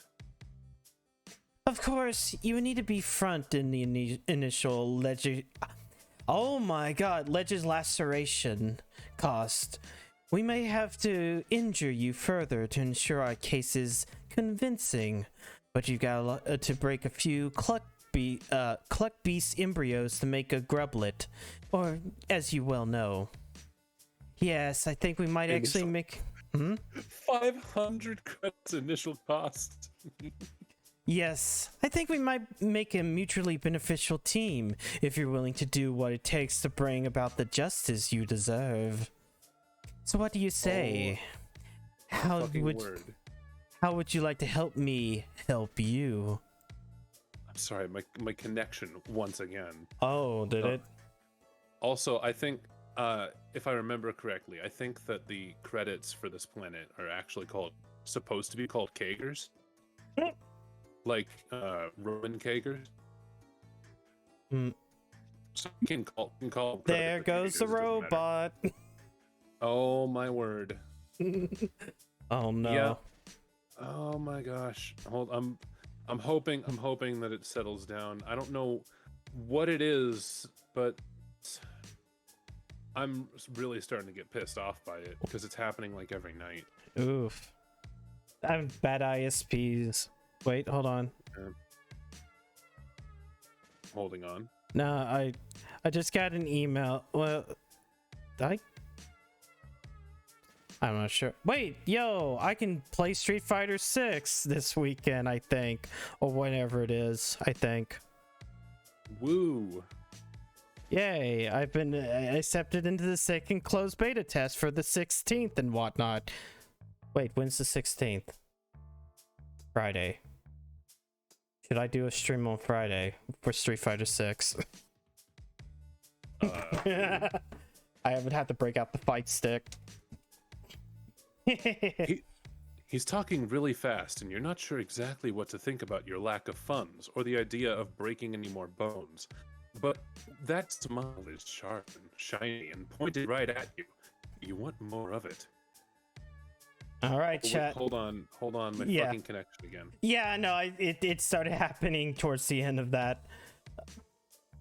I'll still at least put up the poll. Choice.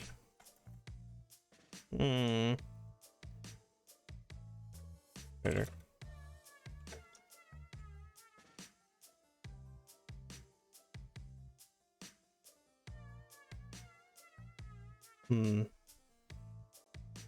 But yeah, no, I was just checking my phone because of the ISP. My fucking connection is literally just sat on 0 kilobytes per second. Damn. You had like a month of it not being terrible. Yeah, I'm gonna have to call someone. I'm really gonna have to get pissed. Oh no.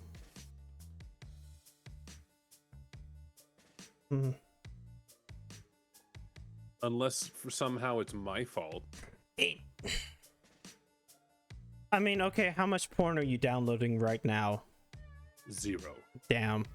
Well, I it don't can't need be to the. download it. I am the porn.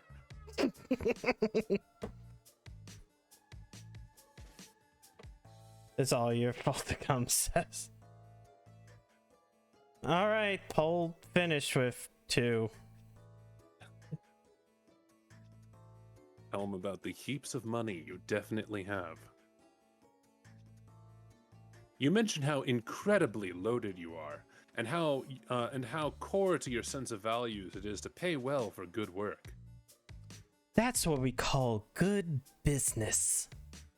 Now, get up out of that prickle frond and let's get you presentable. He watches you flail a few times before he sighs, unbuttons his sleeves, and rolls them up to his elbows. Each fold is crisp and even. It takes a while, but you are good at being patient. There is a 12% cost increase for instances of manual labor. It will all be explained in your bill. Manual labor hike, 110 kagers. It's itemized. I'm sure an alien of your means, of means such as yourself, will be able to handle it. You take his hand. Just so you know, I'm gonna point out every time he does something unique with the fucking charges. I know. You take his hand and he pulls you out of up and out of the bush. It's kind of a rough job. He's not as strong as he looks, you guess. He glares at you like he is daring you to say shit about it, and you are a quick learner. He cuts you off mid-thank you. My office isn't far from here. We can go there and get things started. And by things, I absolutely mean get you clean and sign a lot of vaguely worded yet stringently binding documents. He walks with purpose. You shake off the flora stuck in your various body parts and do your best to catch up. Hold on. Hold on. Connection yet again. And I want to make sure that the fucking VOD is salvageable for me on my side of things. So I don't want to like miss dialogue and shit. Yeah. Wonderful. I've been very lucky with my ISP, but I can't say what the name of my ISP is because that doxes me. That doxes me super fucking hard. Oh, really? Yeah. It only services 3 counties. Interdasting. Yeah. Okay, it says connection all right, I'm back. All right. From the outside, his office basically just seems like his hive. You've learned a thing or two during this shitstorm of a cultural exchange, though. You gotta play it cool when a potential friend invites you home. You never know what cage or monsters or methods of evisceration they might have lying around, and you want to prepare a nice, chill look on your face for whatever carnage you're about to be confronted by. My gosh, and there it goes again. No, wait. 172 kilobytes? Am I still in? Am I still... Okay, we're good. It doesn't work. Your face falls to bewildered hell when you walk inside because it's all chrome and glass and broad white walls in there. Yo, is that a ferret? Looks like it. It's like he bought the fanciest looking crate and barrel display room he could find, down to the last useless minimalist accessory, and then never sat down in it. His Lucis, a ferret, is chilling on an enormous silver thing that's halfway between a throne and a play tower. Everything is clean and bright and at perfect right angles, and you don't see any weapons anywhere. It's fucking creepy. You ask him if he just moved in, because polite conversation seems like maybe the best thing you can do. Oh, and there goes my... Again. Yeah, damn. Also, hello, Satanic Potato. Yeah, okay, so here's the fun part of Satanic Potato. When you posted that code in Bag's Discord, we had already planned to do this, but Lulu, my co-host up there, was going to stream it to me. But because of that, we have kind of flipped it. So yeah, it instantly got put to use. The free code has been put to use. Stream what? This game, Freezy. I love how my side of things, it's going to be confusing as hell. Yeah. It's just going to cut and people are going to be like, what? What? I Oh, asked no. him if he's just moved in because polite conversations usually the best thing to do. Something specific. In the absence of something specific to focus your fear on, you're just sort of a little afraid of everything. You're not paying me to learn my life story, unless you like to. In that case, no. I've lived here most of my life. I'll go ahead and add that to your bill. Life story installment, 1,500. Jesus. You stare at one of the chairs. Should you sit in it? By all My brain was means. about to say shit. I don't know. Maybe it might be welcoming to shit in it. I know there's. By all means, do not make yourself at home. Head straight to my absolution trap while I prepare ablution. Oh yeah. It's an actual word. It means to bathe. Head straight to my ablution trap while I prepare our contract. You really want to connect with this guy, and you like how you just vibed there, where you were thinking about sitting your bedraggled ass in his fancy chair, and he could totally tell you were thinking it, but you don't want to be friends badly enough to walk straight into something that has the word trap right there in the name, without at least pondering it for a second. You've become savvier during all this. All right, time for poll again.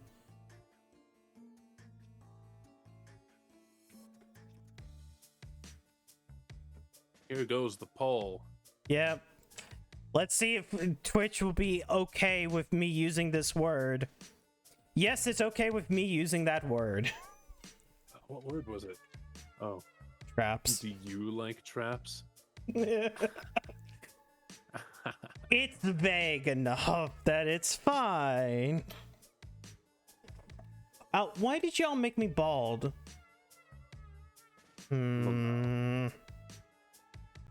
Also, I can't be a skinhead when... Oh, wait. Since it takes 5 minutes, hold on.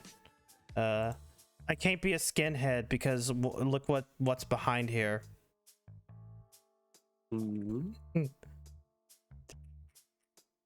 Look at how the model actually works. There ain't no skin back there. Hold on, I need to reset the let's see. Boop. I'll hit that respawn so we can. Oops. Respawn again. I will do that, and then I guess one throw. There we go. I really need to set up a button that can instantly reset the camera. Oh wow, we're going for answer 1. Let me get all the way back to where I need to be. No entrapment, please. You tell him you would rather stay away from any and all traps, if that's all right. You mentioned that you think that's the better move for both of you. Something tells you that this guy wants to know what's in it for him. Probably all the times he's said explicitly that. You do have that vibe going, after all. He taps a claw on his chin and looks you up and down. He takes his time. You try not to blush, no matter how exacting his gaze is. You present a solid case. Your whole look is more than a bit repellent, but it may be make the pitiable lost alien angle more emotionally effective if you still look like you just got run over. Frown.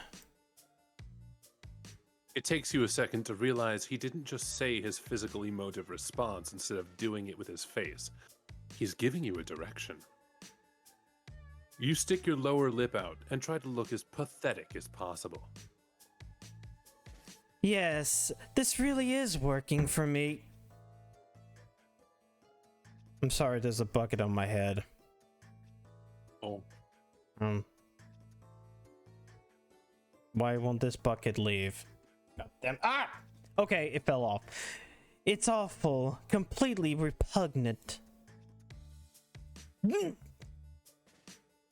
Payment for repugnancy. Your general squalor should function as a simple manipulation tactic, no matter which direction I decide to spin it. Oh my god, my connection. Oh. Kill something. Mm. Okay, alright, we're good. We're good to go now. The praise makes it hard to keep frowning, but you do your best to keep it up. You even hunch over a bit and shamble a few meager steps towards him. Great. Yes. That's enough. No need to come any closer. Seriously, you smell terrible. Okay. 450. Okay, then. We'll skip the hygiene and get straight to the best part. Bureaucracy. Stay right there and don't get any of your crusty alien orifices near my decor. I'll go print out a contract and we can move on. 100 credit reimbursement for re-ink bursement. Oh, thank you, the Rift person, for the subscription.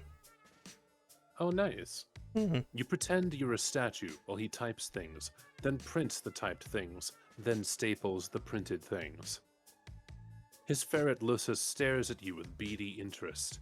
You stare back, completely motionless. You wonder how often Gorgor has friends over. He brings the packet over to you and hands you a pen. What? Oh. Well, it's like, what happened to Lulu? That is legitimately, I think, Wait, what? What's going on? What happened? Fugi has decided that, its shit wanted to crash, so I guess... Refresh it. Yeah, I'm gonna have to do that via, You're gonna feel no, a that's little... the wrong button. Where's Fugi? Fugi right here. How do I refresh? Hold on. Maybe if I do it like this. I'd say click the eyeball and then click it again. But no, that disables that. Oh shit! It did it on my side too. Okay. Yeah, that seems to be Fugi just being shit. Hold on. This is probably because of my connections or something. No, I've seen Fugi. Okay. I have an idea, right?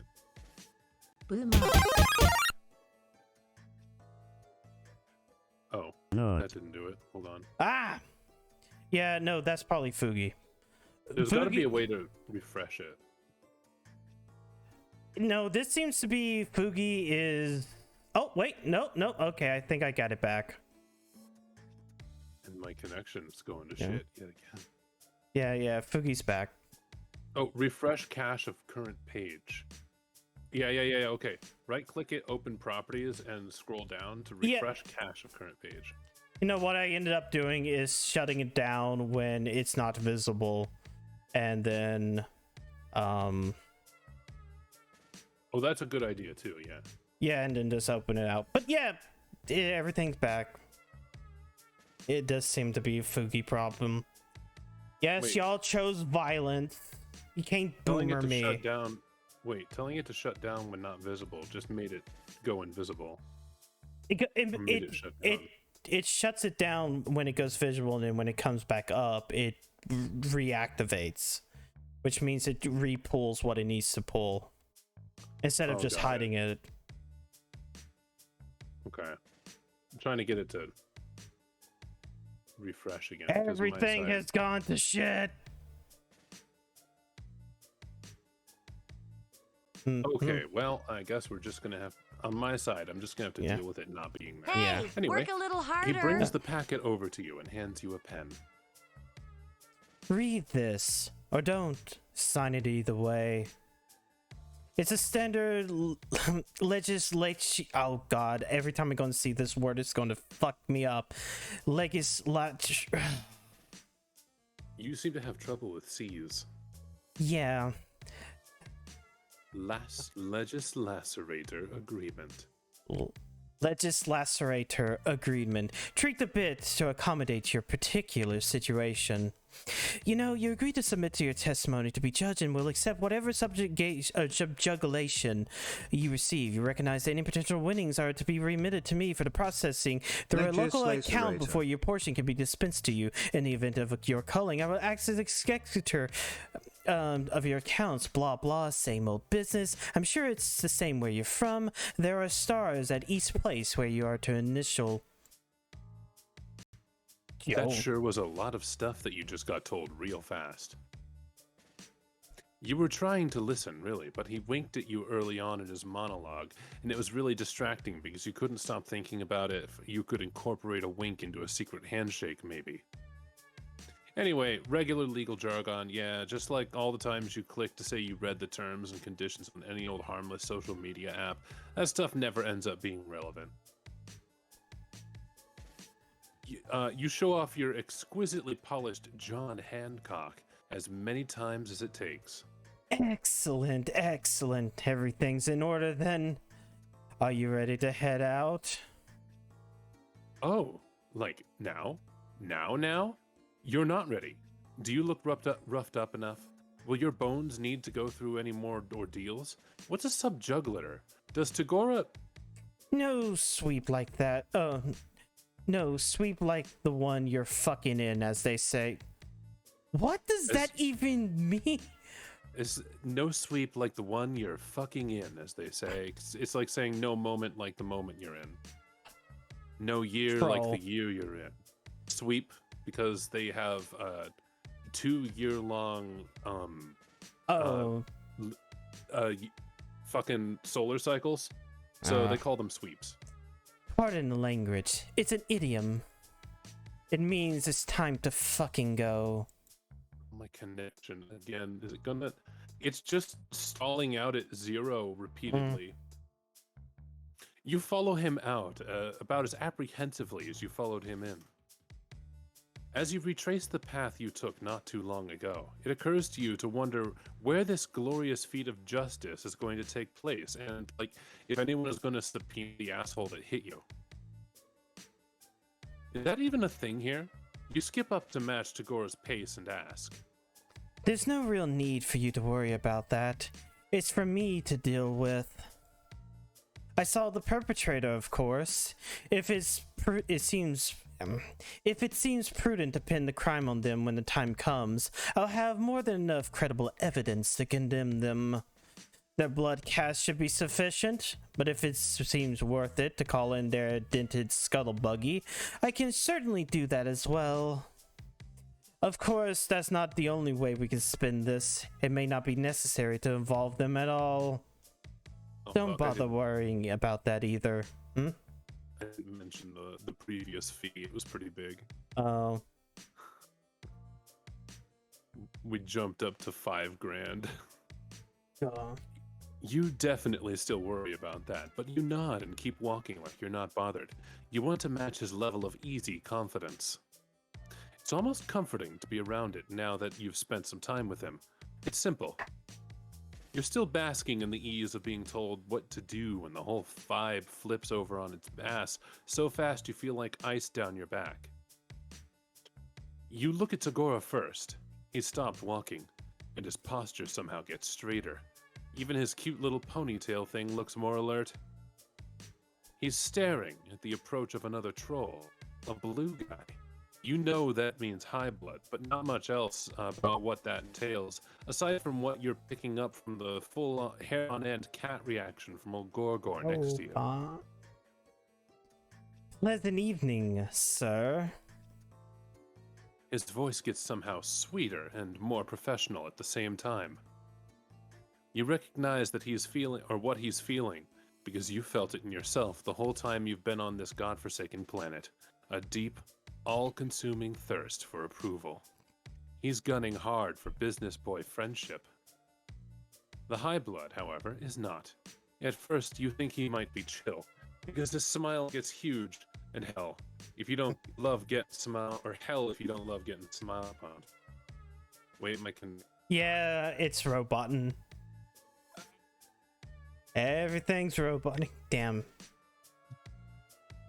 Hold on, I want to wait for. Okay, it popped up again. You Oh, start no. You start to introduce yourself until Tagore shoots you a "be cool" look. It's then that you learn that this guy's smile is not the nice kind. What's this? He asked. Gorgor picked up a little friend. It's not. We have a working relationship. You try not to let his dismissal of your friendship sting. You're not there yet, it's okay. You want to be helpful, so you put on your best injured face and start hobbling in a circle, twisting your neck at the most grotesque angle you can, or you can manage, without actually hurting yourself. Oh, I want to kill someone. You groan pitifully about all your bones. Oh, right. Your booming drone pursuing business. Drone pursuing business. This, client you have here looks extra shitty. Good luck getting anything good for whatever this mutant is that you scraped up from the gristle grate. If you take a moment to consider the potential. The blue guy rolls his eyes and keeps walking, elbowing his way right between the two of you on his way past, like you're nothing. Tagora freezes. His eyes stay fixed ahead of him, where the blue guy was just standing. It's like he hasn't processed the movement yet, even though he got knocked back a few steps in his wake. He starts shaking. Yikes, that was, tense. You want to say something reassuring to Tagora, but he kind of ascended into another plane of existence. Maybe a nice reassuring pat on the shoulder will help diffuse the mood. You put a ginger hand in the mere vicinity of his body, and he whirls to face you, eyes narrowed and breathing heavy. You snatch your hand back fast. Mistake. You. Do you have any idea how rare that networking opportunity was? Do you realize what you... No, of course you don't. Damages for slide down antisocial ladder, 5,000. You don't know anything. You're just a weird little hornless thing who doesn't even know how to cross the fucking street. He starts laughing, all high-pitched and weird. Up until now, he seemed so slick, so unflappable, that Gorgor is hard to reconcile with the one pacing back and forth, hollowing and grabbing at his face. He's pretty goddamn flapped. Oh boy, you really screwed up, huh? Maybe your busted neck routine was not convincing enough. Or too convincing. Either way, you figure now might be the time to bow out before the scene really blows up. You tell him so. Your neck is fine. Look, you headbang a bit to prove it. No, a deal is a deal is a deal. He breathes in slowly through his nose. All right, Gorgor, remember your mantra? I might just have to ask for your fucking VOD. This is so Yeah. I mean, the VOD will be uploaded tomorrow. Yeah. He closes his eyes after an awkward minute of watching him whisper something unintelligible to himself. He opens them and immediately starts that bonkers pace again, so you skedaddle to catch up. He keeps talking, though by now he's just talking to himself, with you as an eavesdropping barnacle with really slow legs. Little manic giggles bubble out in between his sentences. We're heading towards justice, all right. Keep walking. We're seeing this through. I've got a bottom line to uphold. Okay, not bad. Maybe things are still cool between you. Maybe this lawyer-client relationship still has a chance to blossom into something more. You venture a friendly-type topic and ask him about his mantra. He stops talking and looks at you like you shat on his Lysis's grave. You don't just ask someone what their mantra is. Wow. Mantra request failure 2,500. Ooh. Maybe not so cool. He shivers, spooked, and turns his stanky stare from you to the path you're on. After a moment, he smooths back all the hairs he shook out of place during his freakout, pivots, and turns down a side street.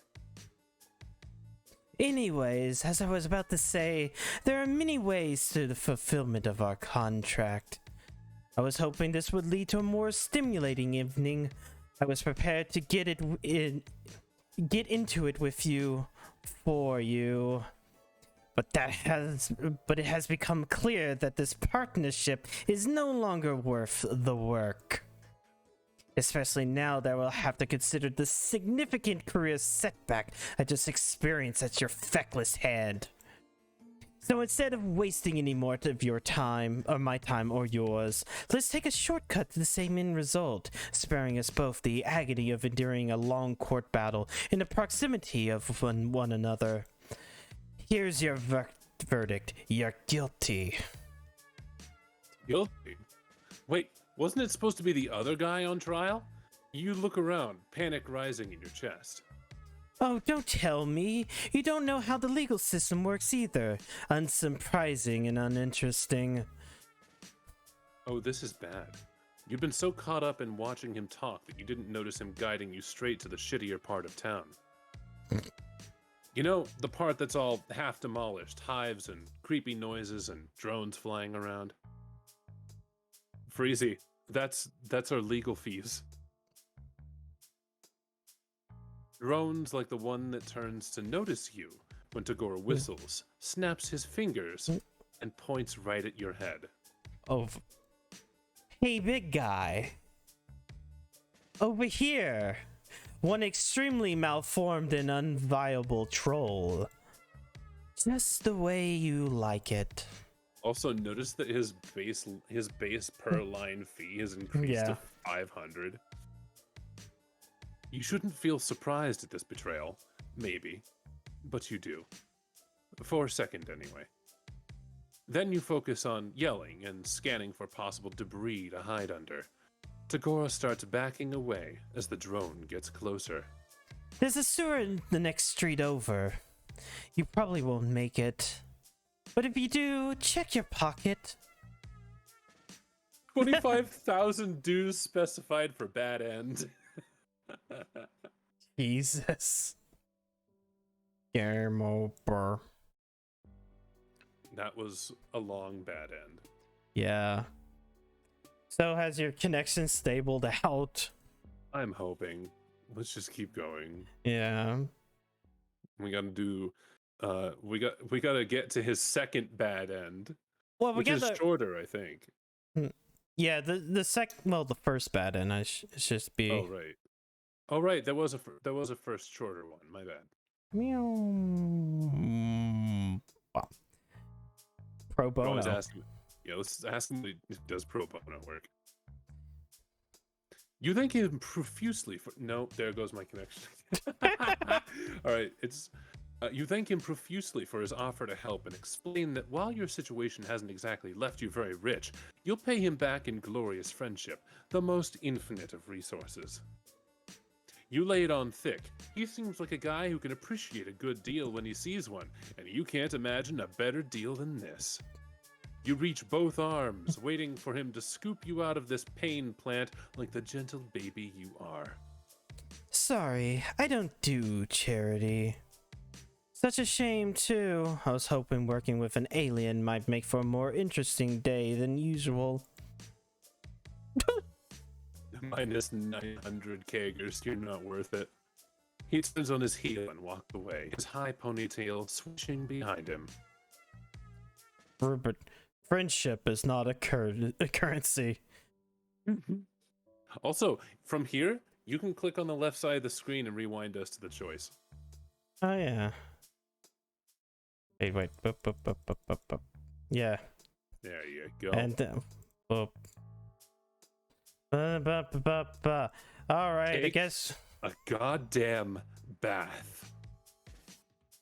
You are more than a little concerned about the trap part of the instructions you just received, but hey, at least a trap you know about is better than one you don't. And with everything else you can see so freaky pristine, he has to be hiding some evil somewhere. You wonder if it's a dungeon. A dungeon could be cool. The ferret bounds off its pedestal and jerks its head for you to follow it.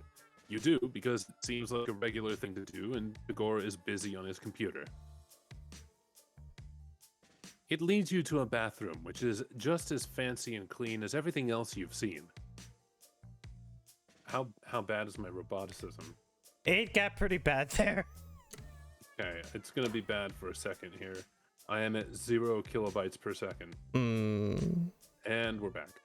The Lyssus chitters at you for a second, squirms its big noodle body around and leaves, shutting the door behind it. You wait a second till it's probably gone before you test the handle. It's unlocked. Huh. Oh wow, it just rolled me over to an entirely fresh new stream. Oh, I hate when that happened. Yeah. You wonder what the point or, motive might be for leading you to this room until you turn to see yourself in the mirror. That is some haggard looking stuff right there, so fair. You're flying by the seat of your pants, but you guess maybe you're supposed to take a bath? If not, and he gets pissed and unleashes the ferret on you, at least you'll meet your maker nice and clean. 1 second. You half expect some indiscernible goo or blood or something to come out of the faucet in a weird lumpy tub, but thankfully, it's just water. Once you're in, you take a look at the unruly, inordinate amount of bath products you have at your fingertips. There are 3 shelves of little bottles and soaps, all and unidentifiable lathersome accessories by the tub alone. There's even more by the mirror. The labels are all gibberish, of course, but you sniff a few until you find something flowery and go to town. You take more time than you should in here, but you haven't experienced a moment of luxurious solitude in a bit. Full-time friendship searching can be difficult work. It's good to recharge. Robot. Once you fresh beep beep boop boop boop beep beep beep boop boop boop boop beep beep beep beep boop boop boop boop boop. Is it better now? Is it better now? Yeah, I mean, better? I hear it. Am I robot-y? Hold up. No, you're fine now. Okay. Once you're freshly scrubbed and dried, you slather yourself head to toe with some lotion you find in an iridescent vial. You hope he won't mind you using it. He wants you to be presentable, and this stuff is sparkly. You're starting to feel rejuvenated as hell, ready to knock the friendship stuff right out of the park. Offline. You leave your dirt, huh? Reggie just said offline, so I'm assuming that's on you. Maybe. You leave your dirty, torn-up old clothes on the floor, wrap yourself in one of the many satin bathrobes folded on a shelf, and head back out to find Tagora.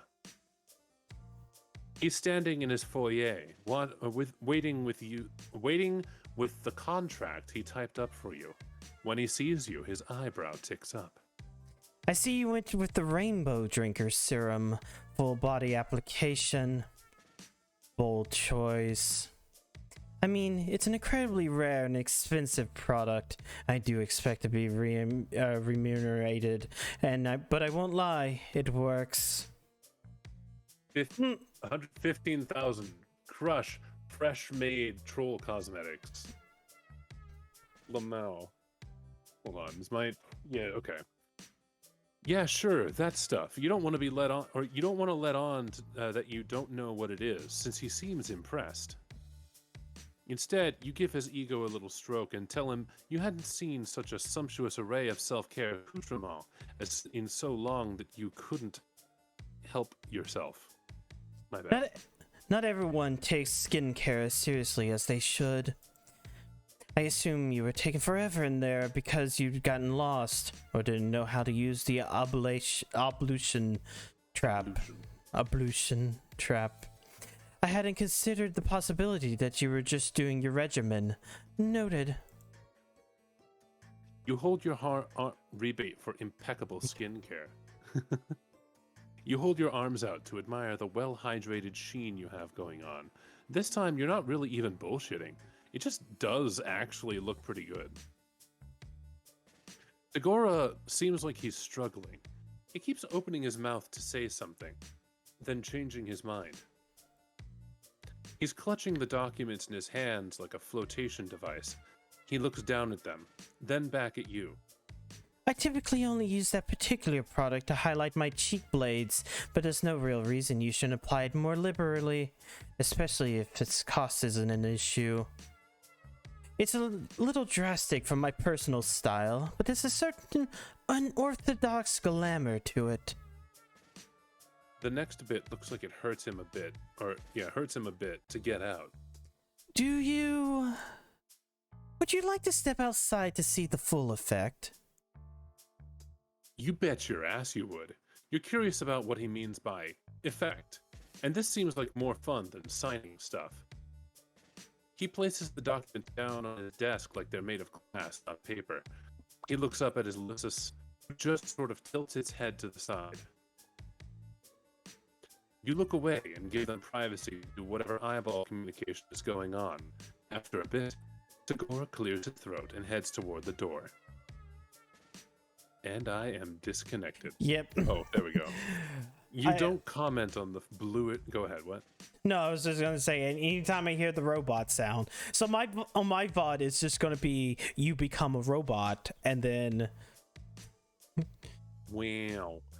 You don't comment on the bluish flush in his cheeks. For all the shift in his demeanor, he still seems like he might kick you out on your ass if you tried to get too feelingsy with him. You start to glow as soon as you step back out into this dark front yard. Not in a light bulb kind of way, but a subtle, ethereal luminescence. What is this stuff? No, that is a look. I mean, there's still the unfortunate issue of your hornlessness and overall aberrance. And the fact that you're still wearing my ablution robe. I just want to add an A to it. I don't know why. I don't know. But it's cutting edge. I'll give you that. 150 ablution robe rental fee. You look almost like a real one. You don't know what he means, but you want to roll around eternally in the prey part. You ask if the look will help your case. Oh, right. Your case, of course. He bites his lip and looks back through the window. Papers sitting on the desk where he left them. No, he was more like, oh right, your case, of course. He'd completely forgotten about it at this point. He's yeah. You hope he still wants to represent you, or at least that he'd want to hang out even if he wasn't going to.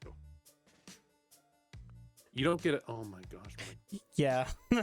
You don't get a chance to prod though, because right then someone rounds the corner on the sidewalk in front of his hive. I swear, I'm gonna have to. Let's at least get through this, and then. Tagora's face immediately shudders into its usual simpering mask. There's an edge of panic around his eye, though. Huh. Wow, Gorchek, what have we here? It's a blue-themed troll, which, if you remember right, means he's a fancier guy than Tagora. He's grinning like Troll Christmas came early. You can feel Tagora vibrating out of his skin next to you. Who even is this guy? When he gets close enough to get a good look at you, he jumps and screeches. What the bulge-boiling fuck? Tagora is frozen, the corner of his mouth pulled back to show his teeth. The new guy is ignoring him in favor of noticing that you're dressed in Tagora's monogrammed leisure wear. If his look of fascinated horror is anything to go by. You don't really know what makes you do it. You should wait for Tagora to get himself together to talking, but you're riding the high of him almost seeming like he was enjoying your company. Plus, nothing boosts confidence like looking like a beautiful, spooky angel. So you toss your head, put on your best fancy guy voice and say, what, never seen a real one before? You're placing all your chips on this guy knowing something you don't. But when his eyes get huge and he starts stumbling over himself to back away down the sidewalk, You know it's paid off. Tagora blinks, then jumps right in, picking up directly where you left off. Surely someone as well informed as yourself knows a rainbow drinker when he sees one. The blue guy doesn't respond with anything more coherent than a string of yelps as he hightails it back the way he came. When he's gone, you turn to Tagora and ask him super casually what a rainbow drinker is. He stares at you in stunned silence. Are you telling me you didn't know? You nod. And that you ran with it anywhere, exploiting the fear you picked up on to turn the tide of our delicate encounter to your favor? You shrug. You guess so. You tell Tagora you hope his friend wasn't too freaked out. Friend? No, I hate that guy. There are simply times where being liked by your betters is helpful. Though, technically, fearing me is just as good. Better, maybe. So, you know... Thank you. Tagora's laugh is soft. Not a sound you expected to hear. He's happy because of something you did. You can't help it. You start laughing too. That was a bit of a rush, wasn't it? All I could think of is, for some reason, all I could think of is the reader character breaking into the Final Fantasy X Tidus laugh. What? You got Tagora sitting there, and then the reader goes, just. It was almost fun. I certainly didn't see it coming anyway. I underestimated you. He gives you an appraising look, then takes a deep breath. You're so nervous all of a sudden. You feel unbalanced on the precipice of what he might be about to say. For one prevaricator? From one yeah, something like that. From one prevaricator to another, I will let you in on something. I haven't actually encountered an alien before. Oh, sweet surcharge for truth reveal. Oh, sweet relief. You tell him this act was airtight, and as long as everyone's doing the truth thing, you admit you lied a bit too. You aren't actually rich. Yes, that's clear now. You have the invaluable ability to fake it, though. That's potentially much better. Why don't we put your case on hold for a time later? Okay, yeah, Torvar used the English TTS, prevaricator. You wouldn't have to enjoy the outcome of our legal system anyway. We can find an alternative means. 1500 preemptive laborist unheld sum. We can find an alternative means of you working off your debt. I think we might make a better team than I previously anticipated. With our wits combined, we can tackle bigger and better things than traffic injuries. He flexes his hand at his side, then in one swift and decisive movement, he extends it out to you. On his face is something close to an honest-to-God, real-ass smile. I've never actually formed a legitimate partnership of any sort before, but I believe this is how it's done. What do you say? 5% friendship discount! Yo! Yo! The glow in your heart shines brighter than any expensive and still kind of mysterious lotion. You take his hand in your firm, no-nonsense grasp of pure, inexorable joy and shake it. Yay! Friendship, just sign here. Contractual friendship. All right, I think starting the next volume, whether or not we do it tonight or some other night or Thursday, I'm gonna start recording them. Yeah, recording locally. the VOD might be great.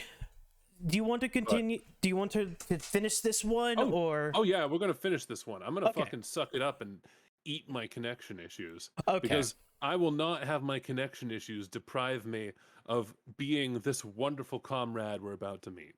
Oh yeah, because you definitely wanted to do this one. Oh yeah, he's very fun. He's so fun. Hold on. Oh yeah. I at least get this. And also, when you're narrating, you can slow down a little. I think one of the things I noticed is you speed up a lot when you're reading. Yeah. like a year of doing Final Fantasy 14 content in which most of that is not voiced and I have to actually read it out. Yeah. It kind of sucked. I mean, at least with this, I can rest and have you talk sometimes, so it isn't as bad. But when you have complete side content that is hours and hours upon dialogue, yeah, my voice kind of just... I still haven't learned. Hey, everybody, drink your water. Yeah. Drink your water. It's probably for the best that you try to stop... See, like I just did that, and then it's probably best for you to stop trying to predict what's going to happen to you at this point. Everything that's happened so far on this planet has been kind of chaotic. In fact, you're ready for something more familiar. You head back to the site of your abandoned spaceship. Sure, it's smashed beyond repair, but it's a little slice of home. Maybe at least one or two pieces of it are fixable. You march off in what you think is the right direction. But when you get there, you're not alone. A little guy in a hat and big goggles is standing there, gazing at your spaceship, maybe assessing it? As you watch, he breaks off a couple of gears and stuffs them in his pocket. Hey! You clear your throat loudly. Good galloping gravy! Why, I've never seen the likes of you before. What strange wonders the heavens have rained upon us today. You quickly lose any indignation you were building up. He's smiling at you, and his words seem at least somewhat amicable. Maybe you got this all wrong. Maybe this is the next person you're going to get chummy with. You cut right to the chase. No point in beating around the ground leaf covering. That's probably what they call it on this planet. You let this guy know that you're a proprietor of the spaceship he's stripping, and you're in mighty need of a new friend. A friend, eh? A bosom companion, a pal on town, or pal about town. I've seen nary a Tom and Dickus or Harry around these parts who might fit the bill. You were kind of trying to imply that this guy could be your new friend. Is it too late to say that now? You tried to imply it with your eyebrows. As for me, day-to-day matters here on Alternia interest me not. For I care only about hurtling at great speeds through the boundless expanse of the cosmos. That's right, space! It is spaceflight that consumes my every waking thought and all my ardor. As in accordance with my duty as a future Alternian crusader, of course. No oxygen, no wind, a total vacuum. That's the life for me, all right. Flying in space, above the atmosphere, not within realm of gravity's purview. Wouldn't have it any other way. Right. You get the feeling that you're missing something. This guy seems really defensive about his interest in spaceflight. Like maybe he's trying to say something totally different? Whatever it is, his internal conflict clearly takes precedence over your issues. He seems like a great candidate for a friend, despite the fact that his voice sounds like it belongs over a newsreel about World War II. Oh no, no Ticonderoga. Not British. Just, turn of the century. Yeah, it's one of those... I've just one query for you, sport, if I may be so bold. Do you also like spaceflight? Do you yearn to see the moon shining above? The clouds whipping by you as you chase and tease the western wind. And then also keep going past that, up into space. Whole time.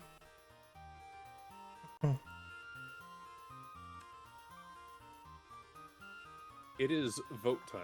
Yeah, vote time. He's got so much energy, and I know a lot of it's just me literally putting the energy into the voice, but... Space. Yay! Torver, have autism, reading brain. When I was in school, I had to read out loud. I turned the book upside down to slow my reading down enough so the other kids can keep up. Damn. That seems kind of weird. That's insane. Every time I hear something that Torvar has said, I kind of go, what?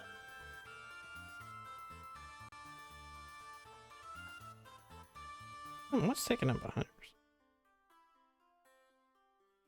I think think the poll is actually very decisive. Yeah, it seems to be 100% at 1. I don't think it's gonna change in the next 30 seconds, 20 seconds. Time to go to space and clap some alien cheeks. Oh yeah, boy, let's clap some alien cheeks. Well then, we are in total agreement. Two kindred souls traveling hand in hand to a glorious yet inevitable future of conscripted service in space.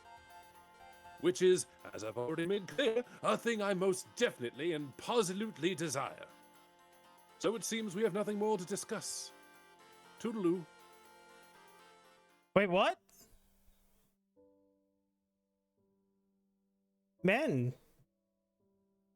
Well, shit. Toodaloo. You suck. Y'all suck. Y'all voted for it. Y'all unanimously voted for it. I don't know why I did that. I could have just gone. We totally agree, and that's why I will no longer be talking to you. Boop. No. Tell him you're not so sure. His eyes widen. You see them sparkle? Ah, I see. You're an individual with a more sophisticated palate. A real connoisseur of the buoyant arts you are. Someone like you could never be satisfied with the anemic affair of traveling through the inky blackness of the galaxies.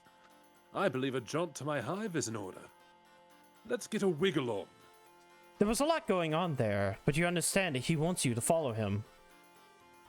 The friendly guy takes you to a building where all the rooms seem to be balanced on spindly-looking stilts. The high soars above you up into the sky. He gestures to a little platform attached to the pulley system. Like a rudimentary elevator, it brings you up into a small, dark room. His house is pretty much what you would have guessed. The walls are covered in star maps and pictures of spaceships. Why am I censored? You notice that many of them are cheery slogans splashed across them, saying things like, explore the galaxies because you're required to fulfill your duties to society, and enlist, travel, make friends, don't get cold. Your new friend doesn't seem too happy as he looks around the place. Just the hive for a dedicated spacecraft enthusiast, isn't it? You nod.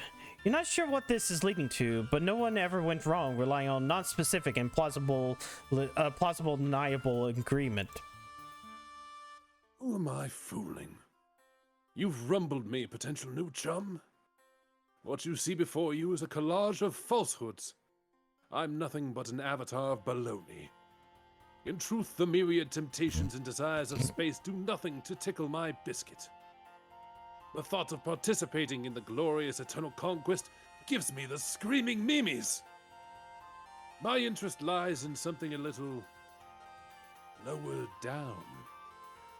He reaches up and peels back one of the posters. Behind it is another poster. This one showing a view of the clouds in the night sky. Behold, my shame. The truth is, I long to toss and turn within the grasp of Mistress Gravity's sweet fingers. To traverse the sky. Could such a thing be? Not his dick, Maverick. God damn. Imagine flying within the confines of Alternia's very atmosphere, defying the very conventions of what we all know to be true. Instead of down, up! Instead of falling, soaring! Can you imagine? Can you see it before you? Could you ever dream of the existence of such a flying machine? Hey, another poll time. Wow, we chugged. Which might mean these... I want to draw attention to the fact that the implication here is that trolls completely skipped air travel and just went straight to space. They don't have airplanes or helicopters. They just have space. Yeah, they just went straight to space. They completely skipped aviation and went to fucking astroviation. Hmm? My What would you- appearance now matches Lulu's bitrate. Damn. Oof. Ow. I also like the second thing. Tell them airplanes exist. Ah. It seems that's rude. In Civ 6, you can launch satellites before you research the wheel. Damn.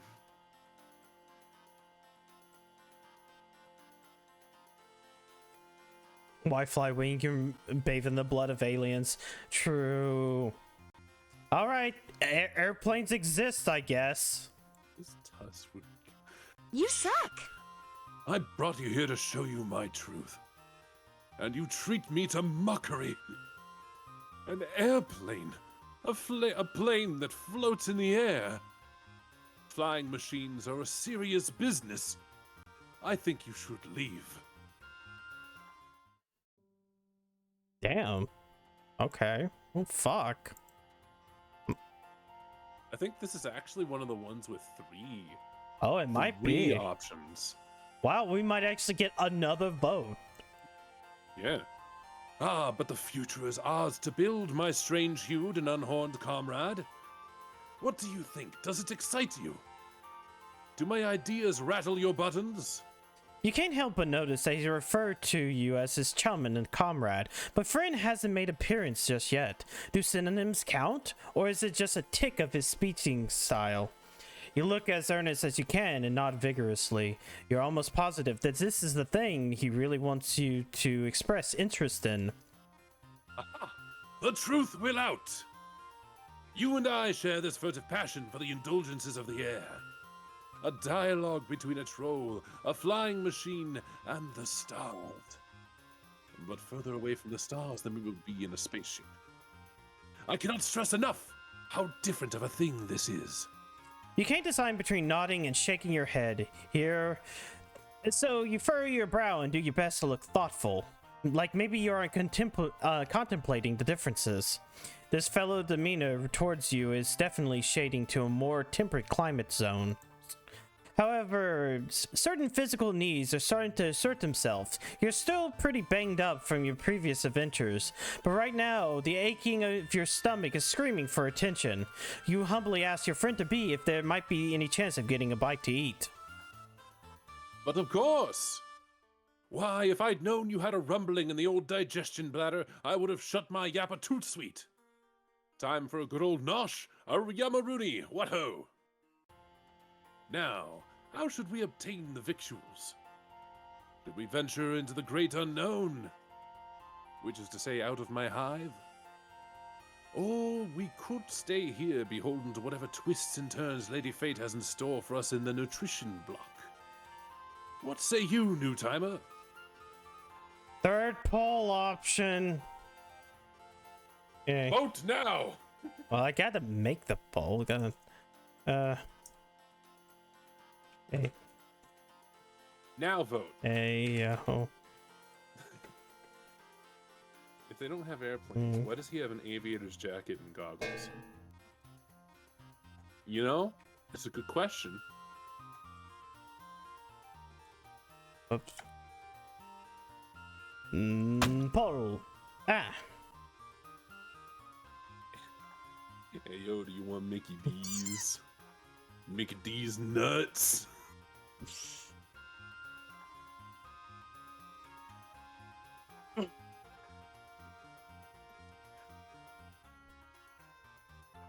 I wonder what chat thinks is the correct option for a troll who clearly loves adventure.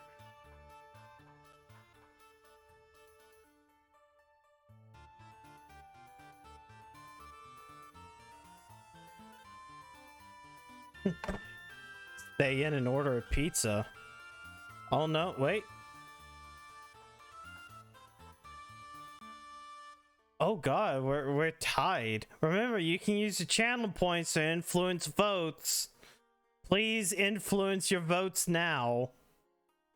It's gonna be too late by the time they hear that. It's usually a few seconds. Okay, we've actually. Why? I guess we're gonna stay home. Nobody wants McDonald's. We can order Grubhub. Here's the thing. I distributed my votes equally. Damn. I didn't just vote for two. I voted equally on both sides. You tell him any food that he has in the house will be fine. Surely staying here will get you fed more quickly. No problem at all, my fine and fervid fellow. However, I believe two kindred souls such as ourselves have more ways of communicating than mere words alone. I think I'm grasping the meaning behind your request. The signal from your transmitter is pinging my cranial orb's receiver. I can see what you're truly after is food for the soul. You definitely meant food for the body. You look for an opening where you might be gently correct your new buddy, but he seems to be working himself up to say a lot more things. The delectable nutrition of what a troll's truest being craves. The sustenance of thought, of imagination, of desire. Ow. That which nourishes the better or the self better than the finest grub noodles. Art, passion, science. You must have a hankering to see my flying machine design sketches. Despite your troubles, you can't help but think his enthusiasm is kind of sweet. You nod weakly. You make one last attempt, indicating that food might strengthen you to fully appreciate his work. No need to worry. I am fully confident in your ability to take in my glorious blueprints. You've shown yourself to have quite the sturdy noggin and a discerning gander bulb. I would welcome your input. Warmth blooms in your stomach. It feels nice to hear him compliment you. You're not sure what you've actually done to earn his praise, but you definitely don't want to ruin this now. Maybe seeing his designs will be fun, even on an empty stomach. Maybe it really will nourish you on a level that will help you forget about your prosaic earthly nourishment you thought you wanted. You tell him that you're in. Not so fast.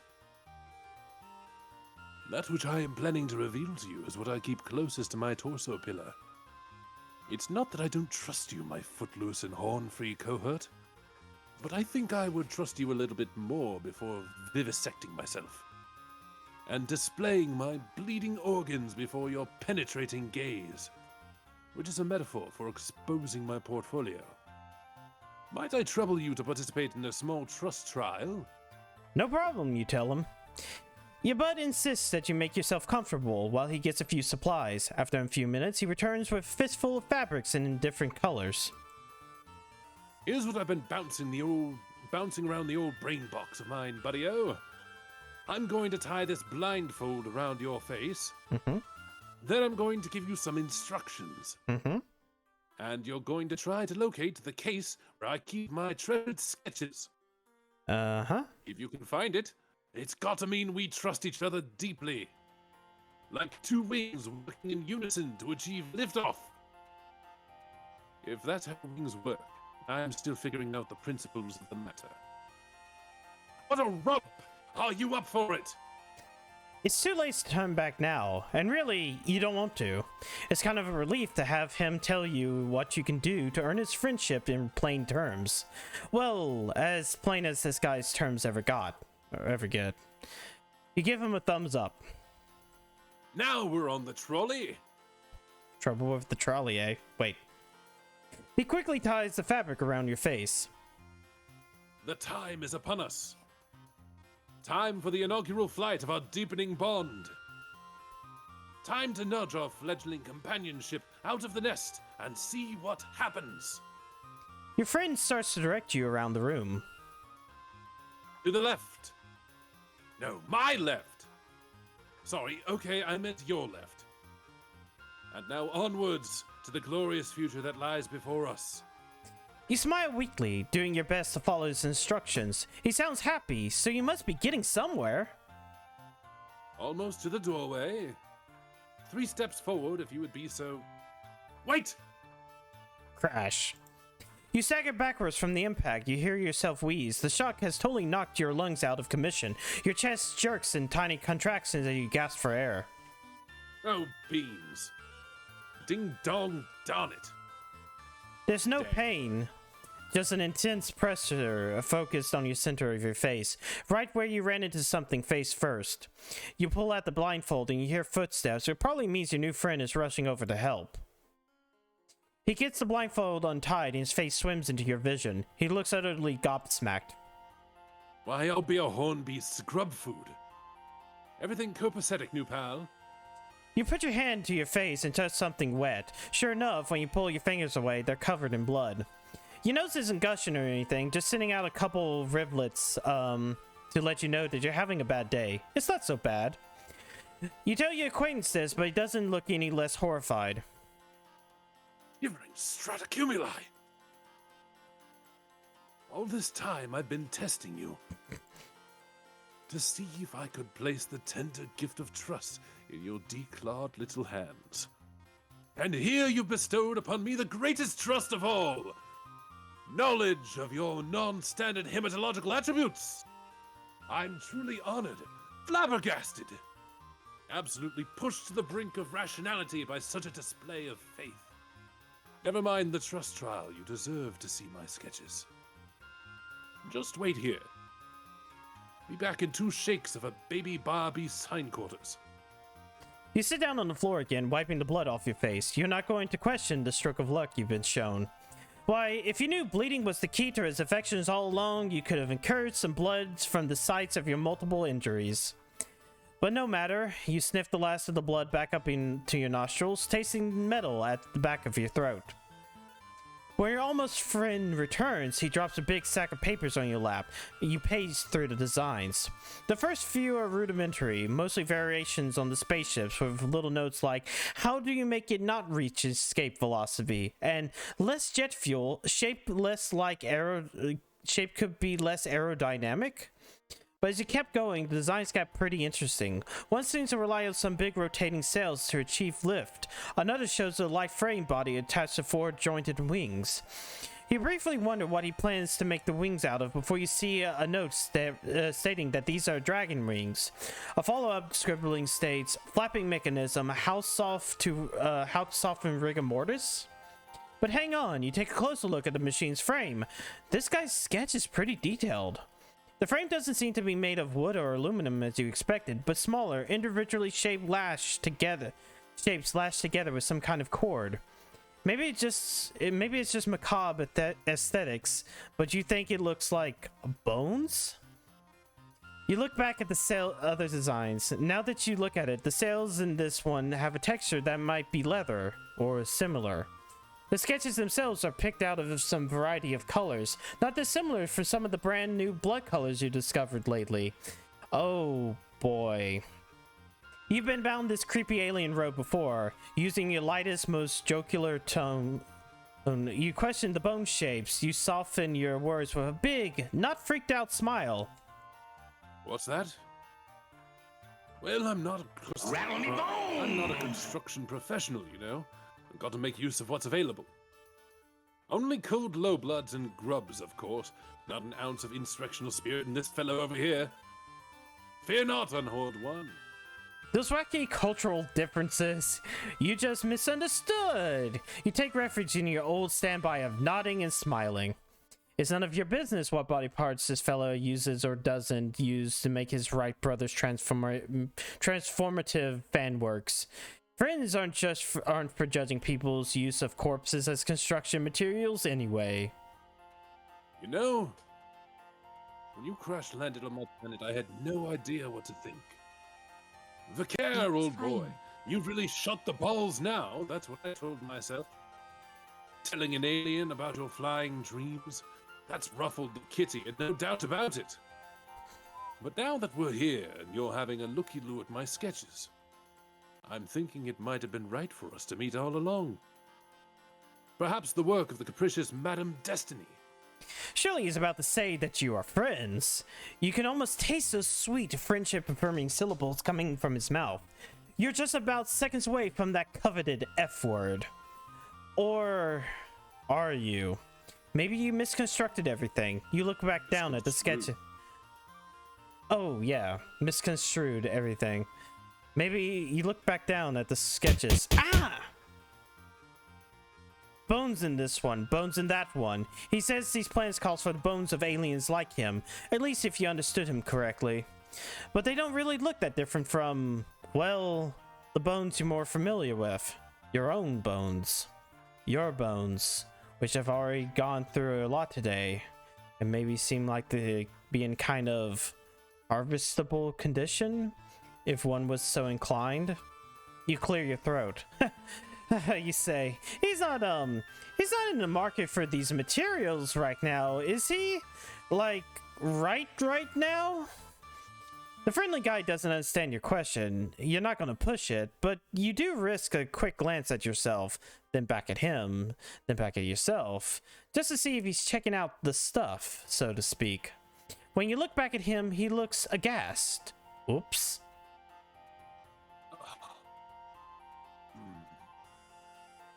Heavens, the biscuits. Is that what you think of me?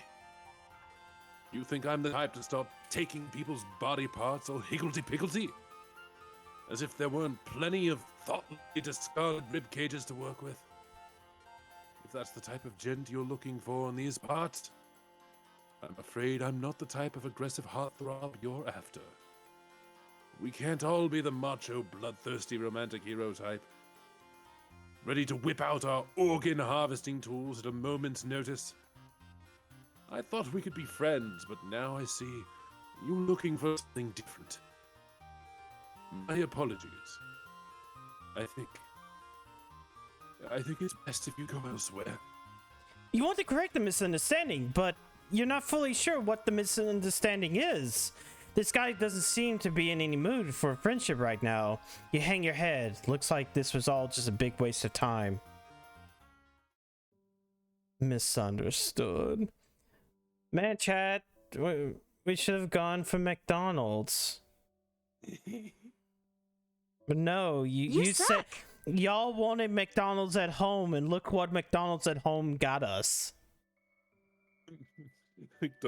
McDonald's at home made you mistake him for the clown.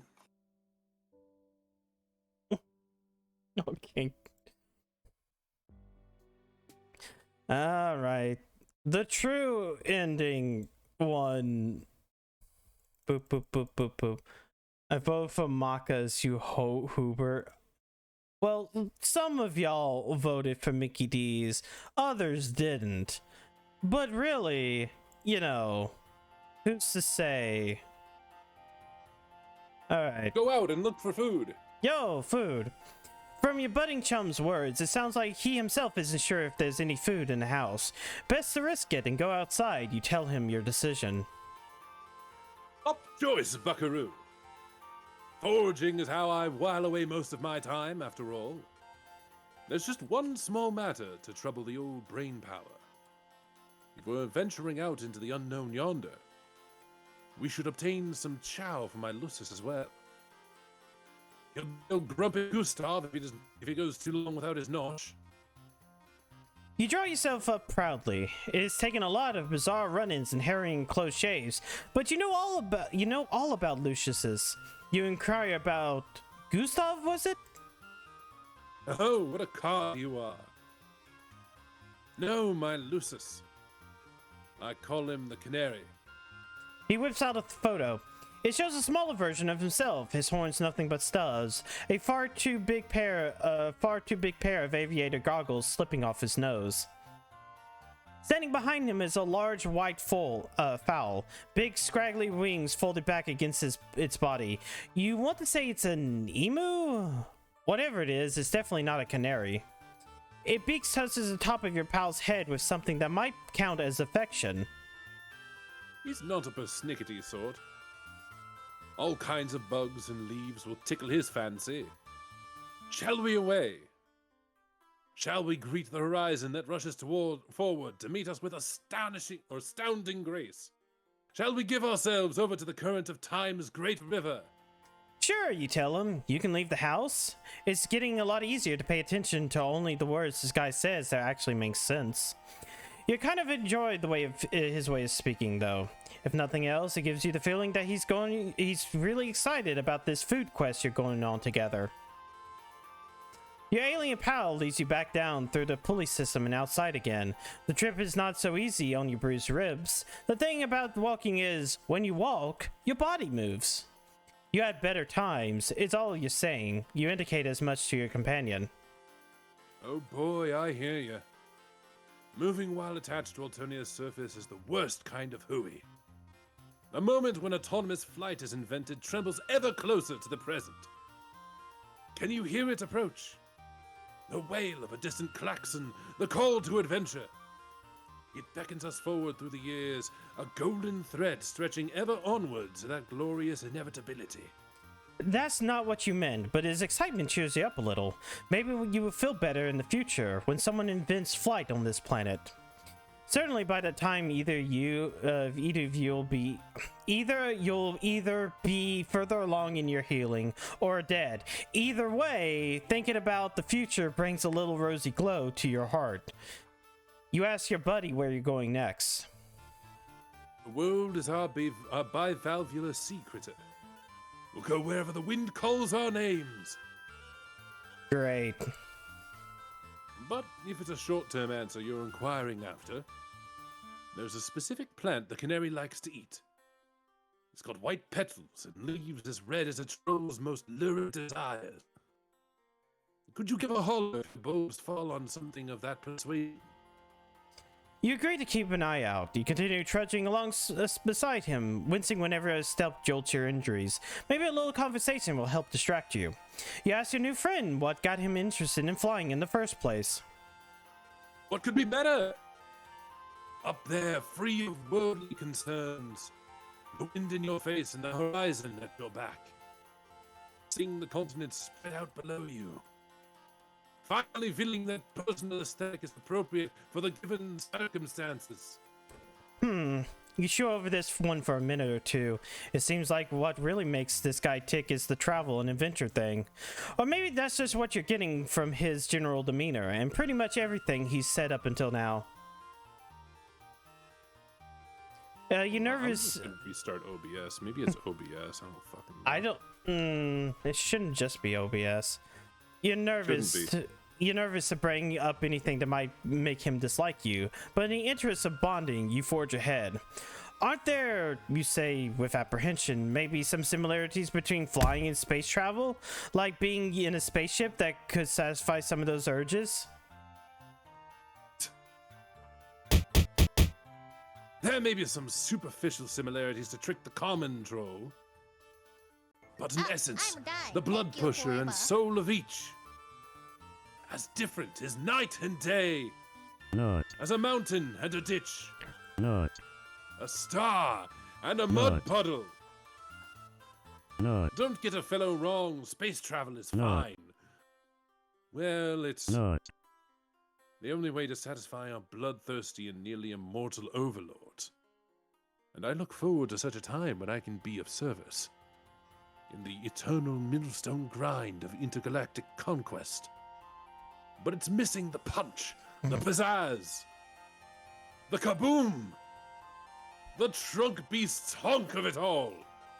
Just as you feared, you stepped in it now. You're struggling for a response when out of the corner of your eye, you spot a cluster of white flowers.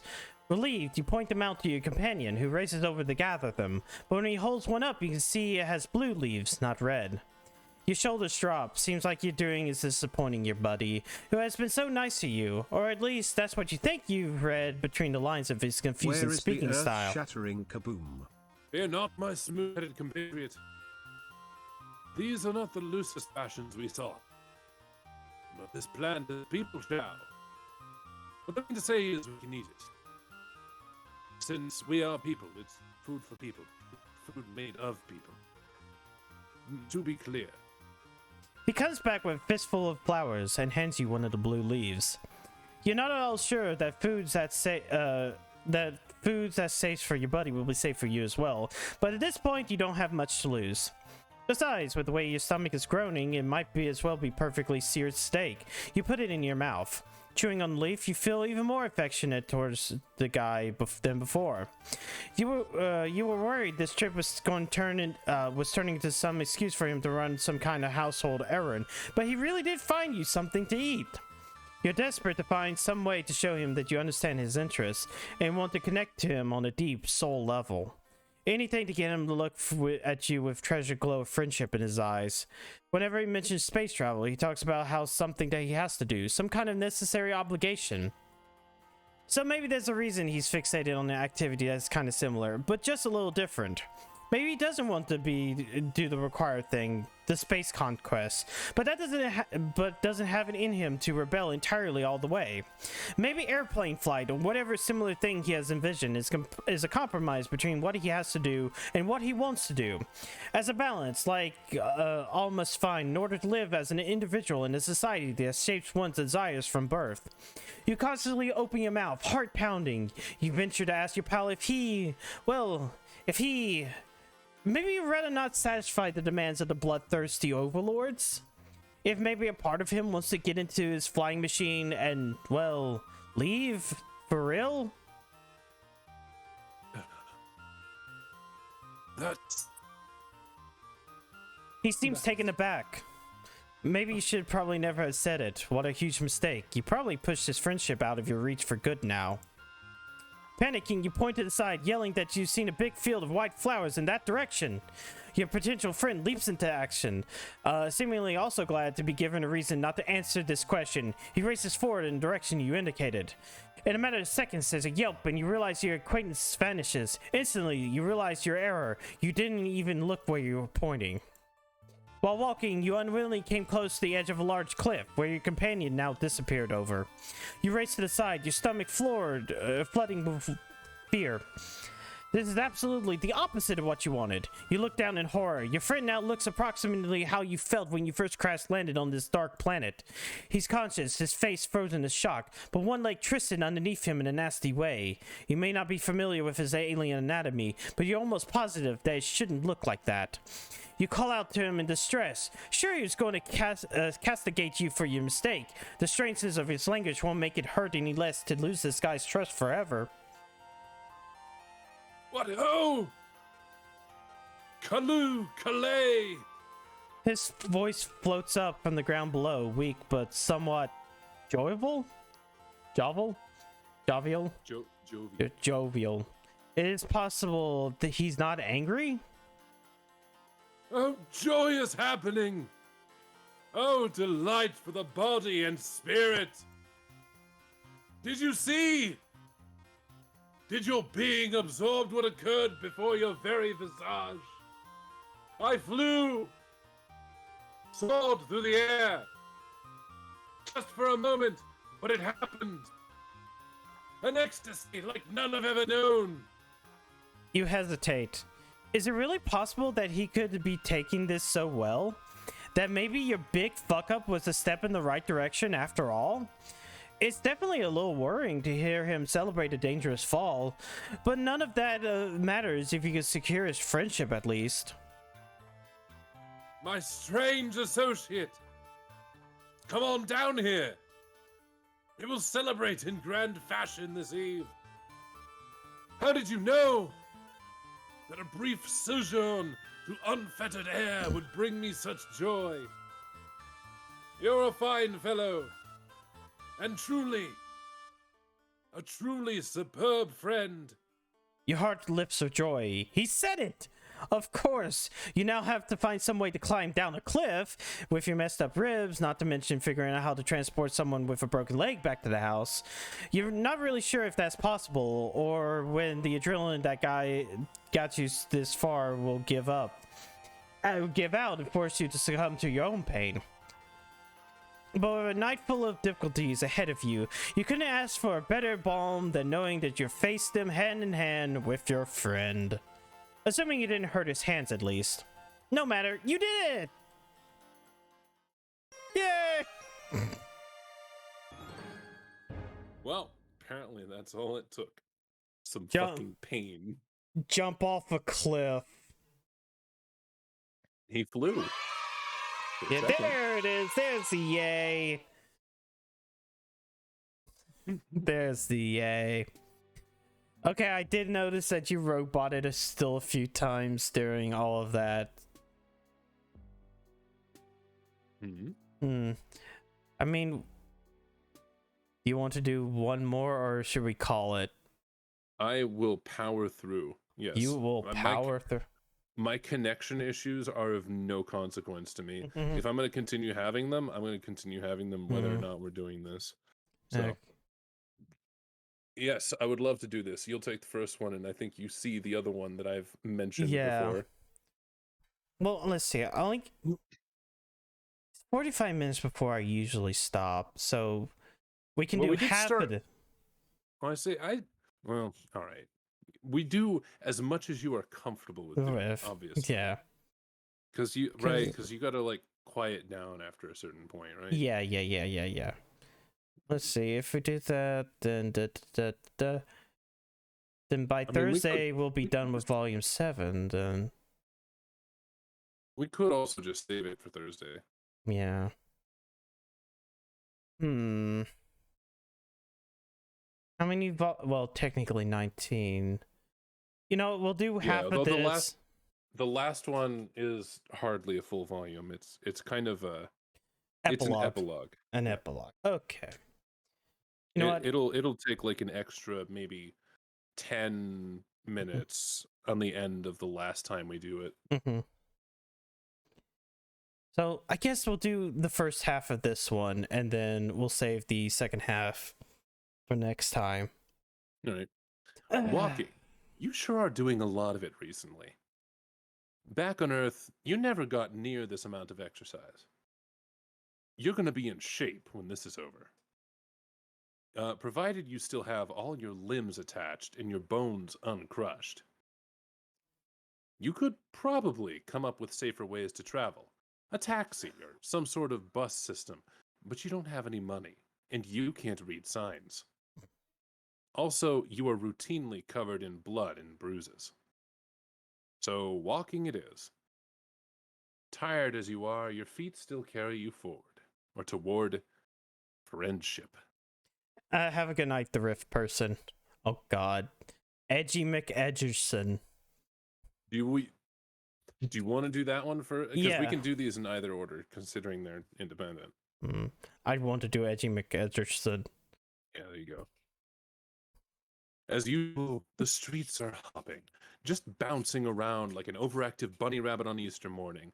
Up ahead is an intersection of at an intersection of streets is some kind of night market.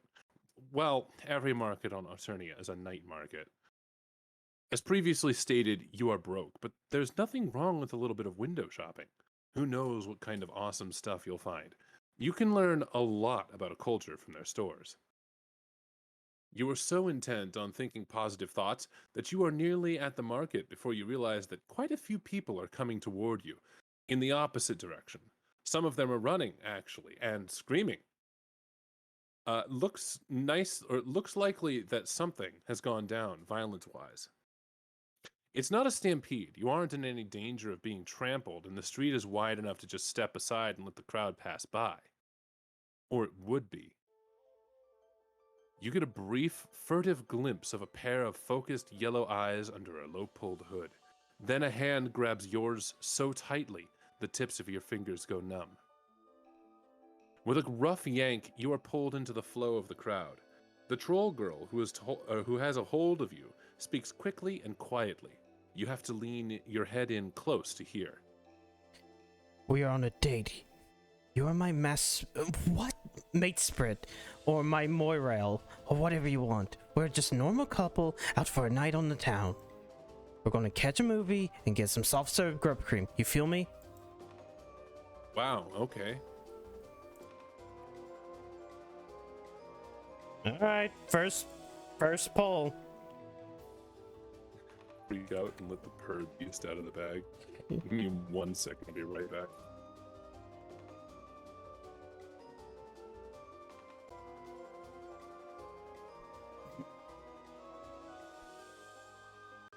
Shit, right now. Forced date, let's go. Shit.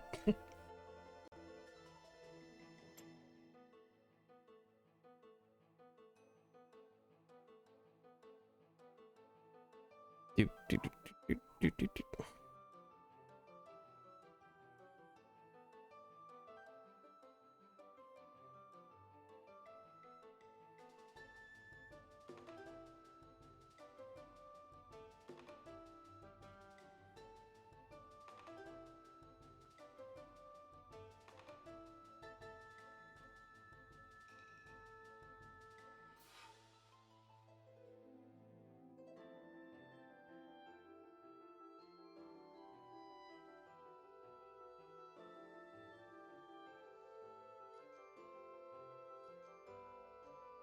Yo, we're gonna freak out. Dude.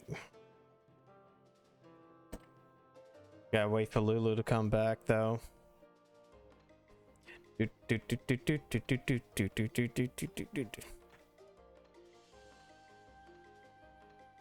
and cry. Piss yourself now. Huh? No, it doesn't. No, it doesn't, Ticonderoga. I don't know what you're talking about. Bum, bum, bum, bum, bum, bum. All right. Bum. I'm back. I'm thinking if I continue to have these kind of issues tomorrow, I'll probably when we start doing these, or when we do these, I'll probably just not stream on my side. Yeah. All right. Okay, so it looks like we got two, huh? Yeah, You stop abruptly and someone smacks into you from behind. You go down hard, your hand ripped away from the girl's. She gives you a fierce glower of disappointment. Fine. Just more people let me down. I'll deal with this on my own. Done it before. She takes a running leap for the alley wall, scampering up and onto the roof like a squirrel up a tree. You are left looking down the smudge of violet blood she left on your palm. An emptiness fills you at the thought of the friendship that could have been, if only you'd kept your chill. Aww. Why am I don't have eggs. Why do I? No. It's fine. We can get back through it pretty fast. Stop yaying. You caught the Force Beast room in Premier Bros even several times for Ivy. It should get on. Oh wow, like I'd care about grinding that much for Pokemon. All right. Play along and hold hands. Your heart beats so hard you can feel it in the back of your throat. You adjust your grip a little to make your hand easier to hold. In response, you get a squeeze like she's thanking you. You match her pace, a surprisingly difficult feat considering how short she is. Behind you, people are still shouting. What the heck happened back there? Someone died. Say things a little more, giving you a hint. Yeah. Here. Say things a little more coldly. Coldly? Like Shadow? Yeah. Like, someone died. No, not that's not like coldly, like cold-blooded. Like, not here. Damn. Someone died. Yeah, exactly. Kinda Someone just flat died. and cold. Just flat and emotionless. You figured that, but that's not exactly rare for Alternia, is it? You've seen way more dead people here than in the last couple of days, or in the last couple of days than you've seen throughout your entire life on your planet. You tell the troll girl you thought that was just kind of normal here. Normal? Sure.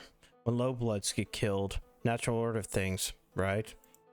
But with high bloods, it's different. Personally, I don't give a shit about the natural order. Doesn't matter what the job is, I'll take it. Oh. So a high blood is dead and you are currently holding hands with the troll who did the dirty deed. She chose you to help her lay low, i.e. made you her accomplice, i.e. you are now her friend. Helping someone carry out a cold-blooded murder is a super friendly thing to do. What had she called you? Her mate sprit? You aren't sure what that is, but it sounds great. You ask her what you should call her. My name's Polypa? Yeah, Name's Polypa. But there's no reason to go throwing it around. Let's not talk at all. You want to point out that it won't look like a very convincing date if you're just walking in silence, but that would require talking, and she told you not to do that. A trio of those spiky robots go marching by, drones or whatever. Their big, ugly heads swivel back and forth like they're looking for someone. Polypa doesn't say anything, and she keeps her eyes forward, but she goes as sharp as a laser, every muscle in her body tensing. You feel it through her hand. Her fingers tighten on yours until the drones disappear into the crowd. She yanks you around the corner into a smaller alley connecting two roads. There's nothing here but a pothole and a couple dumpsters. Hold on a minute. Her hoodie has a symbol on the front of it, two overlapping gold ovals. Most trolls seem to have a symbol designating their blood color on them somewhere. This means she's a gold blood, right? But then Polypa yanks the sweatshirt over her head, and underneath she's wearing a tank top emblazoned with a symbol in olive green. It looks a little like a cat. Yeah, it's pretty cute. She tosses the sweatshirt into the nearest dumpster and kicks a button on the side. A whoosh accompanied by the sulfury stink of immolation. Note to self, don't go dumpster diving in Alternian. Polypa grabs your hand again as you head back out onto the street. With her other hand, she works the tie out of her hair, shaking it out of its ponytail, letting it fall in thick, sweaty clumps against her neck. Next, she reaches up and takes part of her right horn off. Wait, no, it was a little veneer, an artificial bit to cover up a notch in the chitin. What are these random wardrobe changes all about? You wonder until you actually begin to listen to some of the conversations happening around you, and check out the big billboard-sized screens mounted on roofs every few blocks. Seems like the rumor mill is already going hard. Apparently, a well-respected Violet Blood is dead, killed in public in full view of witnesses by a gold blood girl with a ponytail. Wow, you are really dealing with a professional here. I need to find somewhere to lay low till the heat dies down. I mean, we both do, since you're my associate now. Had a contract waiting, but I don't know what happened to her. A contact. Whoops, I thought contract. But I don't know what happened to her. It's possible she got spooked. I got any ideas for likely hideouts? I'm not from around here. Oh, Havoc. It's Hiveswap Friendsim. Thank you. Also, welcome. I've been having internet troubles all fucking night. How are you doing? You wonder what in the world made her think you have any idea what's going on ever. She keeps giving you sharp looks, as if she is gradually catching on to just who she has chosen to recruit. You want her to understand that no matter how busted you look, you're an amazing friend and co-conspirator. Well, here's your chance. What do you propose? alright, chat. Here we go, chat. Right. Do we bust into someone's apartment, or go catch a movie?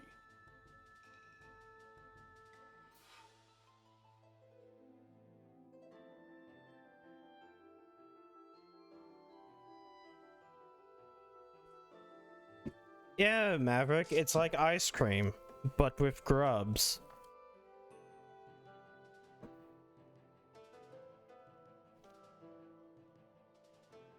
Eat the bug cream. Eat the bug cream, sleep in the cocoon. You been better, Havoc? Been in pain, hurt your back at work, broke up with your partner 4 years. Oh. That sucks. I'm sorry, I can't control my smiles. This program is very smile heavy. I'll be honest, I don't know why VC Face also does that for me. Maybe it's It just defaults to smiles, yeah. yeah. 2. Oh wow, I guess we're going on a date. Catch a movie, get some soft serve grub cream. Feed on your pain. I'm not doing that. Polypa's mouth twitches. It could just be a muscle spasm, but you like to think it's a smile of approval and burgeoning camaraderie.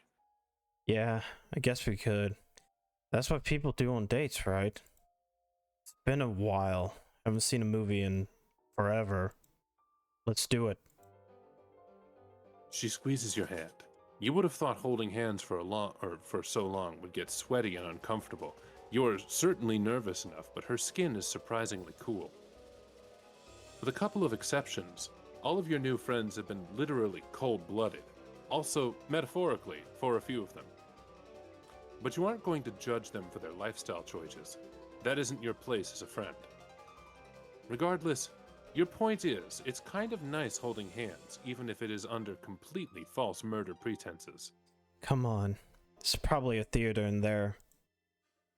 Makes sense. You aren't from around here, and you don't think Polypa is either. You can always recognize a mall when you see one. Stores and escalators and fountains full of slimy mall water that's probably been in there for years. The biggest difference between this and an Earth Mall is that there doesn't seem to be anyone working at any of these stores. Everything is automated. That, and the top floors appear to be reserved for high bloods. Polypa is still holding onto your hand. Gosh, it's like you really are on a real date. This is very, very friendly. As far as you know, you've never been on a date with an assassin before. You can't read the show times and descriptions, and you don't have any money, but Polypa chooses the movie and pays for you both. She tosses a couple of coins into a slot, and the machine spits out 2 tickets. You don't see any soft-serve grub cream, but you are a little too queasy from mingled nerves and excitement currently to deal with anything called grub cream. You do, however, stop for a bag of buttery exploded kernels at the concession stand. The theater you follow Polypa into isn't crowded, but you still feel every pair of eyes settling on you as you walk up the steps. Your heart pounds and sweat slides down the back of your neck. You are just positive everyone can see right through you to this deeply controversial cross-species mashup you got going on here. Even worse, Polypa takes a seat weirdly close to the only other group in here. Man, awkward. The movie starts playing. Apparently in Alternia, there aren't any trailers before movies. Kind of a bummer. If you're going to be stuck here, you want to know what hot new summer blockbusters you have to look forward to. Surprisingly, the movie turns out to be a romantic comedy. You expected Polypa to choose a thriller or a horror movie. From what you can glean of the plot, it's about a beautiful young Jade Blood who gets involved with a visiting Blue Blood and their servant, a big, bumbling Bronze. The portrayal of Low Blood strikes you as vaguely offensive. They grunt and fall down a lot. The caverns look a lot fancier than you remember from the time you hung out with Branya, just a lot bigger and more glittery. The main character spends a lot of time pulling a jeweled comb through her lustrous hair. The dialogue is kind of incoherent, and you don't just think it's because you are unfamiliar with the cultural context. It also doesn't help that Polypa keeps up a running commentary throughout. A ban on conversation has apparently been lifted. I can't believe they added in the mistaken identity storyline. So unnecessary. Also, Black Rom is boring in comedies. There's just no punch to it. I can't believe how bad this is. I don't remember the book being this garbage, but I read about it. I read it a long time ago. My taste may just been worse back then. You are looking at her in a whole new light. She shrugs, possibly a little self-conscious. What? You think I've been an assassin since I pupated? I used to have a blog for relationship and advice, stuff like that. Of course, I was just messing around. I didn't know anything beyond what I read online. 2 characters are kissing on screen. You have no idea who they are. You are way more interested in the fact that Polypa has decided to tell you her life story in the back of a movie theater. The deep blue light from a scene in the brooding caverns washes over her, making her look noble and sad. You are entranced. It didn't last, though. I doubt it had anything to do with my blog, but a few sweeps ago, a group of kids broke into my hive. I think they were high. Maybe on soap or whatever.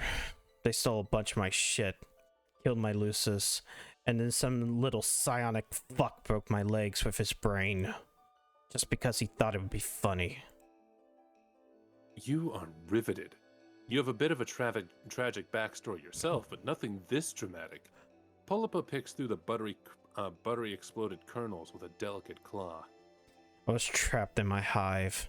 I would have starved to death if it hadn't been for some teal who lived in my neighborhood.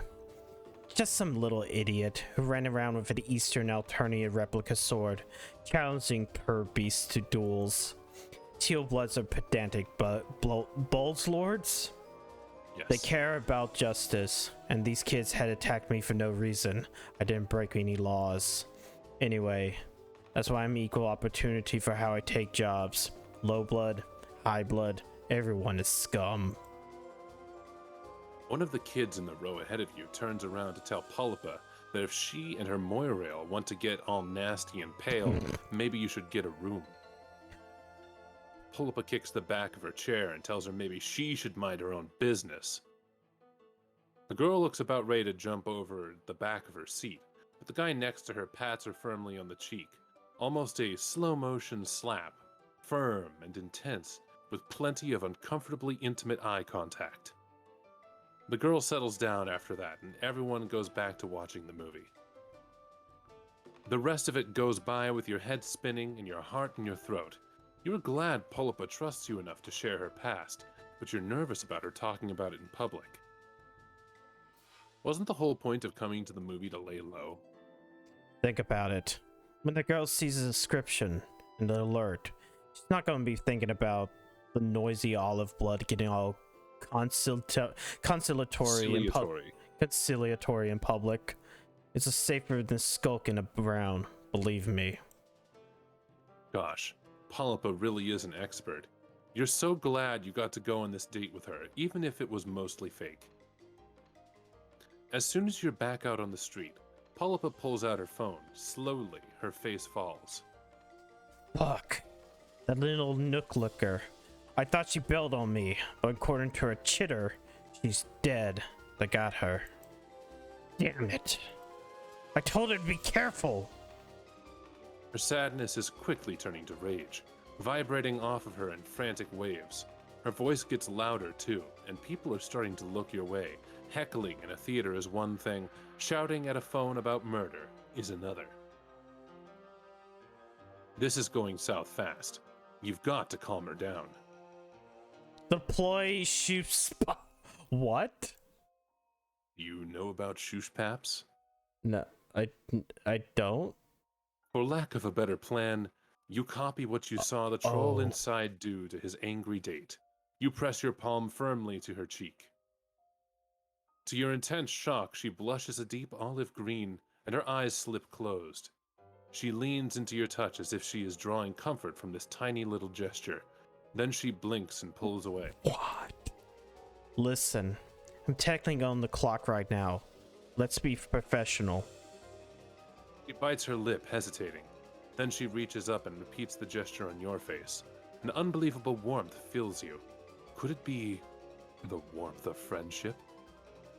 You're a weird-looking, double-horn amputee with very few social skills, terrible survival instincts, and both short-term and long-term memory loss.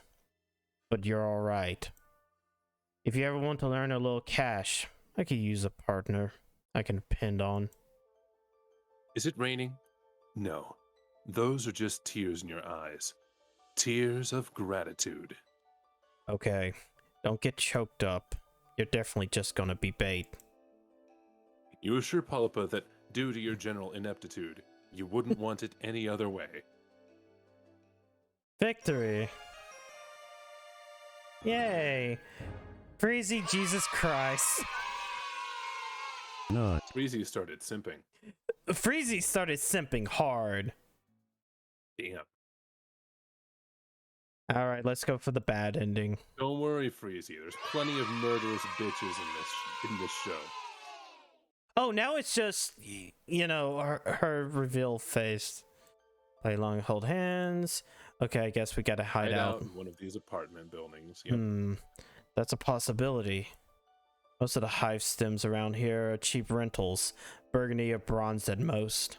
I could take them, no problem. I mean, I could take anyone. Some jobs require a little more forethought. You kind of meant finding an empty unit, or maybe skulking into a foyer or alien Starbucks, but you don't want to tell her tell your cool new friend how to do her job. And there you go again, jumping the gun and claiming friends you don't have the right to. But she did choose you. Though at this point, she may be wishing she'd grabbed some other stranger's hand. Well, pick one. This was your idea. Oh geez, you seriously don't need this kind of responsibility in your life. Nothing good will come from letting you be in charge, but you also don't want her to think you're useless. You just kind of wish she'd tell you what to do and leave it at that. You pick a tall purple building at random. How about that one? Sure, I guess. You enter what just seems to be a standard shabby apartment building, climbing the lobby steps up to a hallway lined with doors. This could be any apartment on Earth, but instead of letters on the nameplates, there's those colorful symbols. They remind you a little of zodiac signs. Huh, weird. Anyway, all the ones here are red or brown, like Polypa predicted. She listens at a couple doors before finally settling on one with a red symbol. You wait for her to pull out a lockpick or high-tech paraphernalia, or even just a pin from her hair. Instead, she takes a step back and delivers 2 sharp kicks just above the knob. What? I'm not the goddamn super. I was more like, what? I'm not the goddamn super. Yeah. Just kind of like, what? What? It's problem with me kicking the door? You knew, bro? I don't know. You assure her you are absolutely not judging the way she's running this operation. You don't think you've ever met a mercenary before. Unless you count that guy who tried to hit you up for cash when you were injured, or the little girl who drained your blood for paints, or the boy constantly on the prowl for delicious meats. The apartment is dingy, small, and smells like old pizza. Good news. Not that it smells bad, just the fact that there's pizza here. You don't think you could live on a planet that didn't have pizza. That's just beyond the pale. You try to shut the busted door as well as you can. Polypa plunks herself down on the couch and pulls out her phone. Or what did Tila call it? A palm husk? She pulls out her palm husk and proceeds to ignore you. That's okay. It's important for friends to give each other space. You take the opportunity to poke around the apartment you're currently illegally occupying, just generally being a nosy piece of shit. Whoever lives here is a real slob. Dishes are piled high in the sink, and the windows are so dirty you can barely see out of them. Something sticky and red stains half the counter. It might be blood, but it also might be Kool-Aid. Fuck. God damn it. Shitting fuck breath. Something appears to have gone wrong. Polypa is still on the couch, hunched over with her palm husk held close to her face. She types with her knuckles. You've noticed a lot of trolls do that, probably because of their claws. It's all over Chitter. Everyone's talking about it. My contact. They got her. She's been cold. Her voice is flat, her eyes expressionless. She lets the palm husk slip from her fingers into her lap. You stand next to the couch like an asshole. You don't know what to say, and you doubt Polypa is the hugging type, but you really can't stand her looking so dejected. Before you start pitting me, don't. I barely knew her.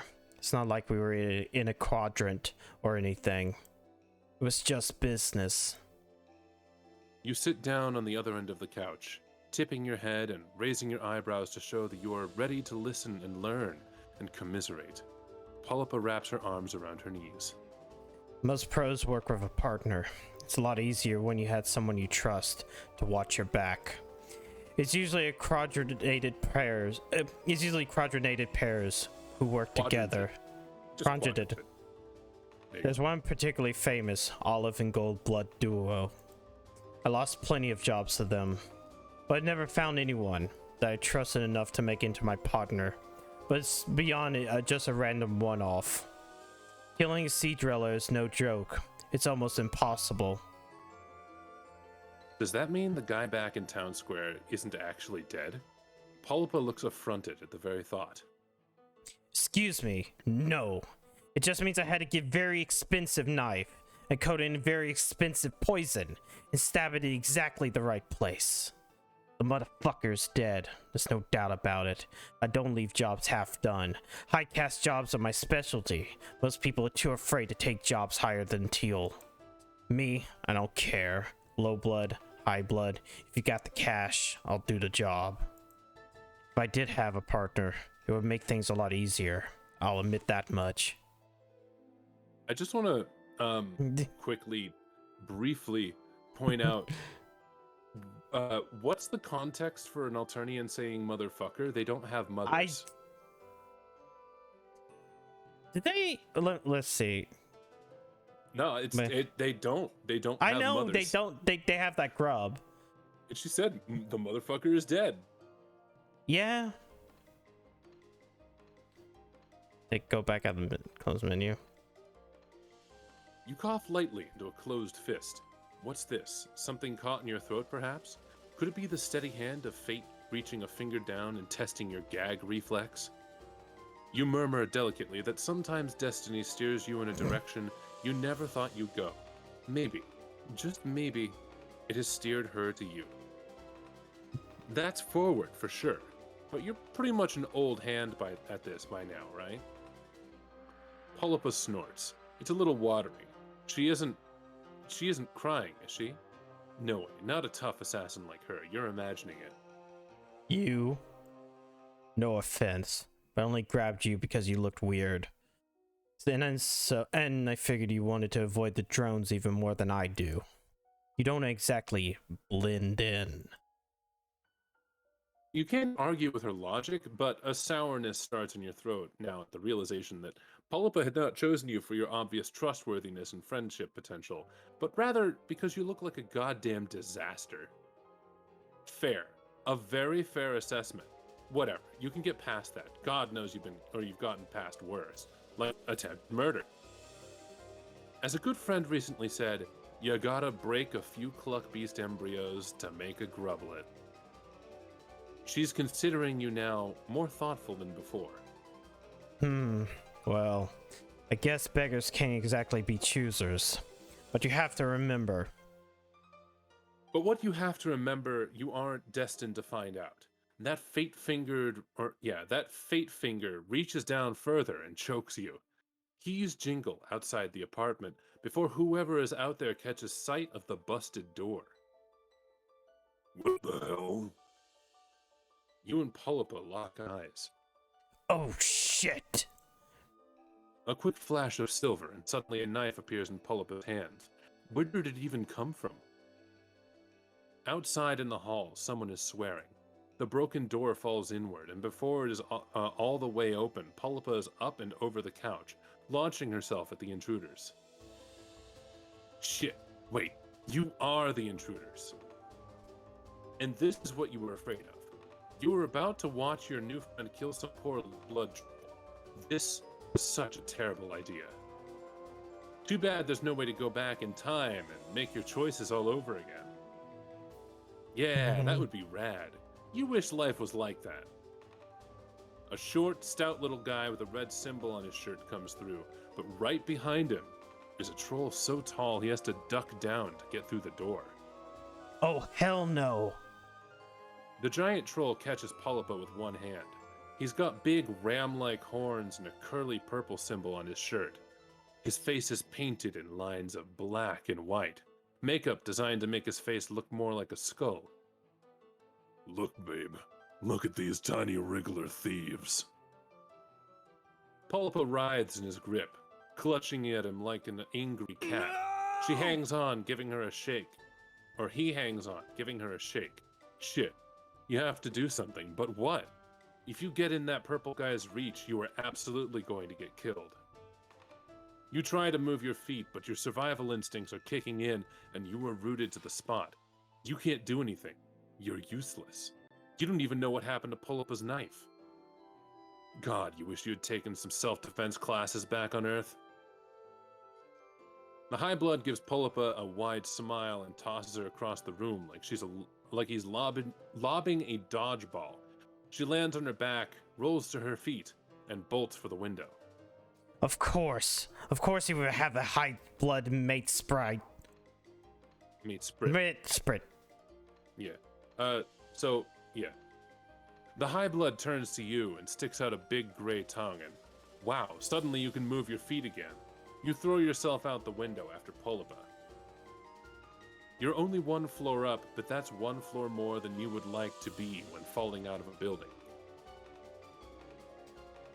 Your fall is broken by Polypa, meaning you get a collection of bony elbows and knees applied to your gut.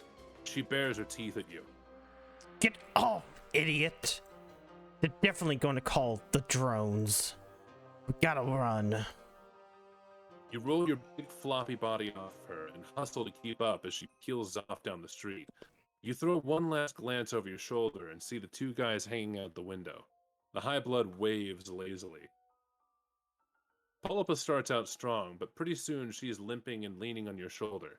A jagged piece of glass is wedged in her calf muscle. You lean down to get a closer look. You're no doctor, but recently you've become an expert in acute injuries.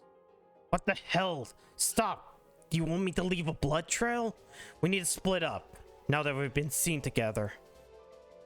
Your heart sinks all the way to your aching feet. God, you'd been so sure you had this one on lock. You mentioned, half mumbling to yourself, that maybe it would be better if you stayed together. Safety in numbers and all that. Oh yeah? Maybe safety for you? This was a terrible idea. I can't believe I ever trusted that someone could have my back. Yeah, let's do another of your amazing plans.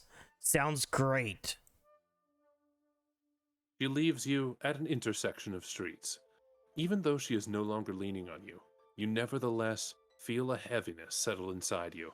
Philosophically, a deep fatigue so intense you want to curl up on the ground. So you do. No! At least your ass didn't kill her. At least your ass didn't kill her. Oh boy. Fucking even actually... like the stupid reply arrows from 4chan. Crazy angry. Look, we've already gotten the good shit. I want her ass to kill me. Damn, Freezy, you're so down bad. You're so down bad for the first murderous bitch. Oh no, wait, not the first, but like, oh, Freezy, if you liked that one, there's others that will come. Trust me. I mean, I can like take a look. I mean, I'm gonna say the one on the left of business flagrantly illegal is also gonna get him, but the one on the right might get him too. That one on the right looks like a dense bait muscle girl. Oh, some of these come back, I guess, because she's back. Well, wait, scroll back up. Have you noticed how Polypa's changed? Yeah, I know. I saw that the first time when we went back to hers. Some of these are false flags. Oh no. Some of these, they're showing you the wrong character on purpose. Ah. I think everyone's gonna like hold on, go back up. I think everyone's gonna like volume 10 on the right. He is full of JoJo references too. Damn. This also makes me want to. God. Once again, I'm probably gonna put my channel at risk by doing fucking Monster Girl Gamu on Valentine's Day. Oh boy. Also, if you scroll up just a little bit, Oh, I'm gonna feel bad for it, but I gotta say, Volume 16 is gonna be me voicing both of them. It's oh. too good. It's too good. So we'll have to decide on one that you get to do voices for both. We'll see how far we get, because we got through half of Volume 5. So Yeah. odds are we'll be done with Volume 7 by the end of Thursday. Yeah. And then we guess, I guess 8, 9, half of 10, probably 12 by next week. And then Crazy, after that, You're gonna like the anime boy then. Lily, please tell me. You'll like the anime boy. That's all I'm saying. That's all I'm saying. But yeah, that's it for tonight. It's getting close to 1. We got a little bit more. We got a little bit more done, so that's great. Hopefully we can get done before January. Yeah, I did the math. We'll definitely. I think we can definitely swing. Well, it was going to be we were going to start this next project on the second Wednesday. Yeah. Giving everyone that first week. So I did the math, and if we did all of them 2 volumes per week or per time. If we did 4 volumes per week, basically, we would get there in time. Don't worry. All right. Have a good night, Freezy. But yeah, doing 2.5 each week or each day. Yeah, we could. That's 5 per week. We definitely get there before January. We might even be able to bump up the now next for Mommy's project to Abba the to first tuck me weekend into if we bed, wanted Kappa. well, it depends upon the other people. No, I'm not tucking you into bed. Yeah. Yeah, it depends on them, but they've also not been replying, so we might have to find replacements anyway.